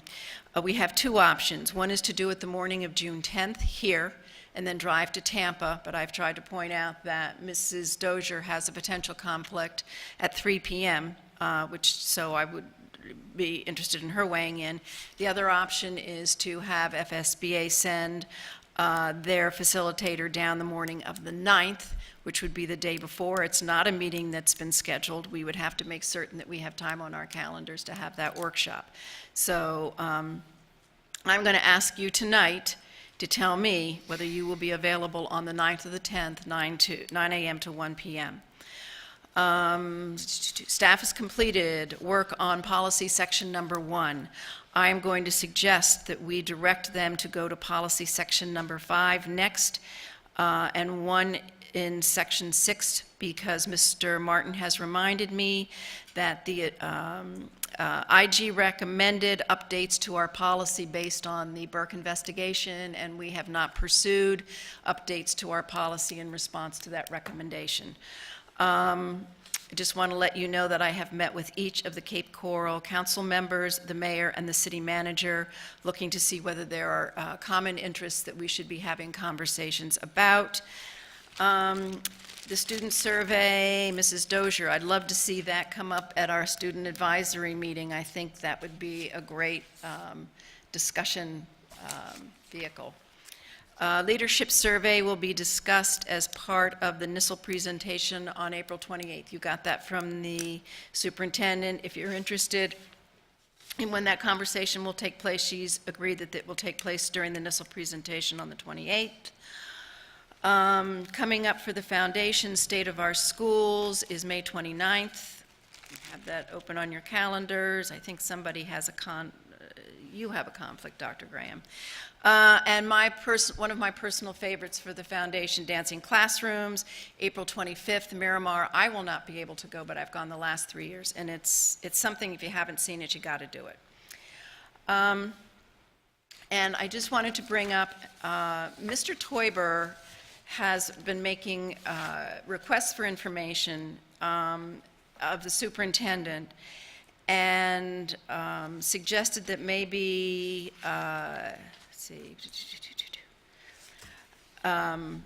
perhaps maybe he needs to come to the board table and determine whether or not he has the requisite desire from a majority to get this information. Since we do not have written protocol about getting information, when it's appropriate, whether we need to ask for a board majority, I would like Dr. Graham to just briefly talk about this most recent request and then have a conversation about whether this is the kind of thing that the board should weigh in on when it comes to board member requests for information. When I first came, we had a conversation that it was going to take more than an hour, I think it was. You all wanted to have some discussion of whether or not it should be done, or I would gauge it by that. The request for the, and I had a brief conversation with Mr. Teuber yesterday. The request, I wanted to clarify the request, and so the request is for information on all of the employees that you didn't already receive it on based on Mrs. Dozier's request a few weeks ago.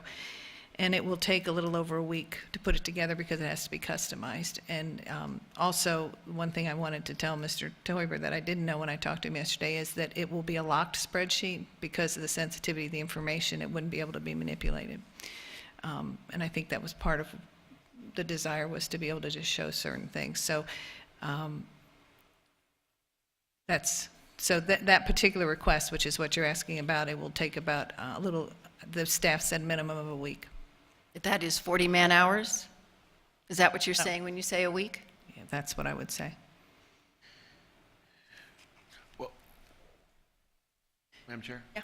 If I may, first off, I mean, the understanding was from the board that we meet with the superintendent. So this is the first time I heard that this is going to be more than an hour. I mean, we've had 2 conversations about this. If it's going to be more than an hour, if you would have said, it's more than an hour, I would have said, then don't do it, I'll bring it to the board. To hear about it now, I can do a public records request. I don't care. The bottom line is, I'm going to look at our budget, and I want to know every single position, where we have people, how much we're paying them. I don't need to know their names. I don't need confidential information. It's literally a request in our PeopleSoft to give us a request, a printout, run it to a database, to a spreadsheet. It's literally a half-hour request, and if we need to do it through a public records request and I pay for the data, I don't care. But I'm going to find out where we spend our money, in what departments, to what capacity do we have all our people allocated. And that, to me, I think is something the board would want to know, where our people are, what are they doing, and how much are we paying them, to find out why we're spending $659 million and we can't afford to reduce our budget by 5% to make this capital problem go away. So if that's the question, and again, my consternation, my frustration is that the superintendent, if it was a problem, when I asked it the first time, you should have told me. If it was a problem the second time, you should have told me. And so to have the board chair to come up now and say, well, all of a sudden this is more of a problem, I'll withdraw the request. But in the future, I would expect the protocol, if there's something's going to be more, you'd come to me directly and tell me it's more, and I'll take care of it through a public records request. That was my intention, and because of the email that you copied to the entire board that said perhaps I should ask the board, Mrs. Morgan said I would like to raise this at the table. I've started a response yesterday. It never got completed, and so it came up today. And I am not in any way, I believe... I withdraw the request. I would just like to say that I believe you all have the right to any information you want, but the previous board, when I first began, said that, and we made an agreement, and it was in my contract that I work for the entire board, and so there was conversation about when, because we had a board member that asked for a lot of things with no apparent use for them, and so I apologize that you didn't hear from me first. This is based on the email you sent to the entire board. Correct. It's on me, because, I look at board requests as, what part of our job does this information support? How does it support, and what decisions require this? So, but as I said, we don't have protocol, and that's why we need to have protocol as a board.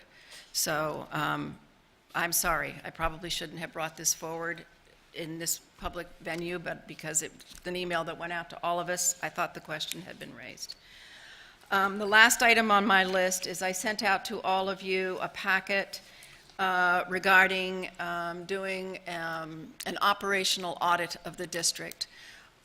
My sense is that we need to be able to go out to our public and be able to talk confidently and enthusiastically about the efficiency and effectiveness of our operations.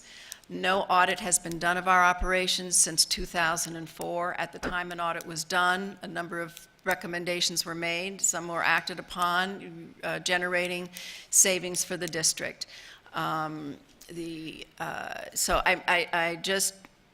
You've been given a packet with sort of 3 different kinds of providers that are out there, and I would like to have a conversation in the future about the board directing the superintendent to conduct an operational audit. That concludes my comments. Mrs. Dozier. I'm not going to make a comment at this time. I was going to make a comment about something earlier, but you told me very quickly that I couldn't speak, so I'm not going to speak now either. Okay. All right. Well, then that concludes. Oh, no, sorry, Mr. Martin. Public comment. Oh, public comment. I forgot public comment. I knew we had to have public comment. Okay. Is there any member of the public who wishes to address the board? Yes, ma'am. Please stand and state your name. Thank you.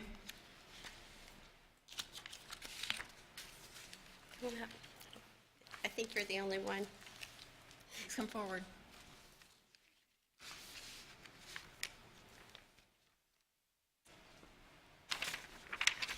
Quick comments. I don't know if you heard the radio show today, Drew Steele. There was a parent on who told of 2 examples from Fort Myers High, where one assignment was given to the student to link in to a mosque in the Middle East and listen to a jihadist imam. And the second one that he was questioning was an assignment that promoted illegal immigration. And I've seen similar assignments in Collier, didn't know it was also occurring in Lee. These are serious problems that we must address in addition to the curriculum problem. And my short suggestion might be that we issue a policy, because these are lessons that come from the internet, lessons that come from teachers individually.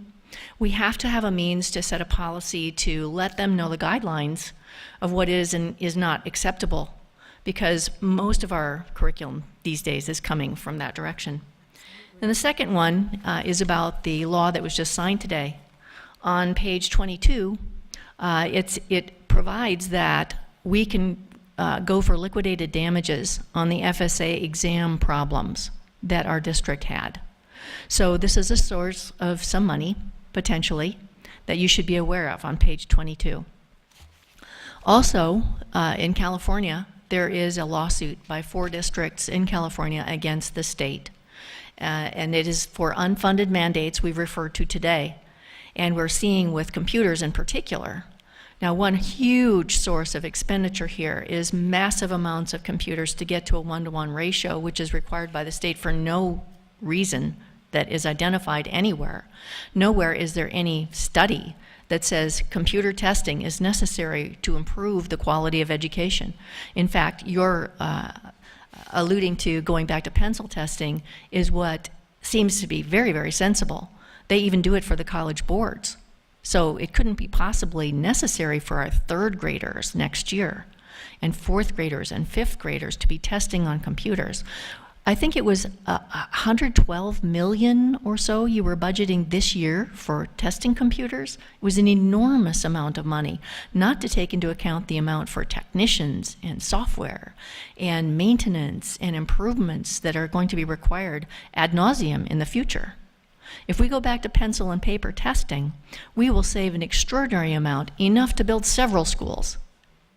So let's look at that. I think that's very interesting. Thank you very much. Thank you. Mr. Martin, any comments? Just with respect to the one issue that Ms. Quackenbush raised on page 22 of the bill that just passed, 7069, that's referring to liquidated damages that the Department of Education may collect if the company that they contract with to receive the result of assessments don't provide those assessment results timely. Okay. It doesn't provide a means for a school district to obtain a recovery. Thank you. Dr. Graham?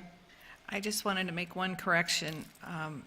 So there's any misunderstanding about what happened at the last board meeting. The good cause item, you all approved one job description and one position, which was to elevate the director of one of the career tech centers to a senior director to oversee the public service academy and the 2 career techs, and it was for $7,900 and I think $43. So it was a job description and then the senior director position rather than 2 positions.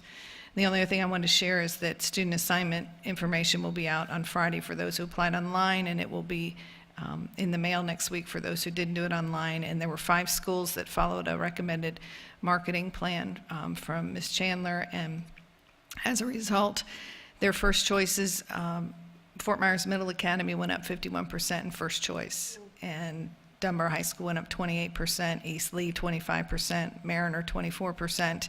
That was Mariner High, and Island Coast had a good jump last year in their first choice following the plan. They followed again this year, and their second choice went up 11%. So we are seeing those who know how to market their schools are seeing the results. Good things are happening as far as first choice is spreading out a little more. I think the one batch has helped that as well. So just wanted to share that information.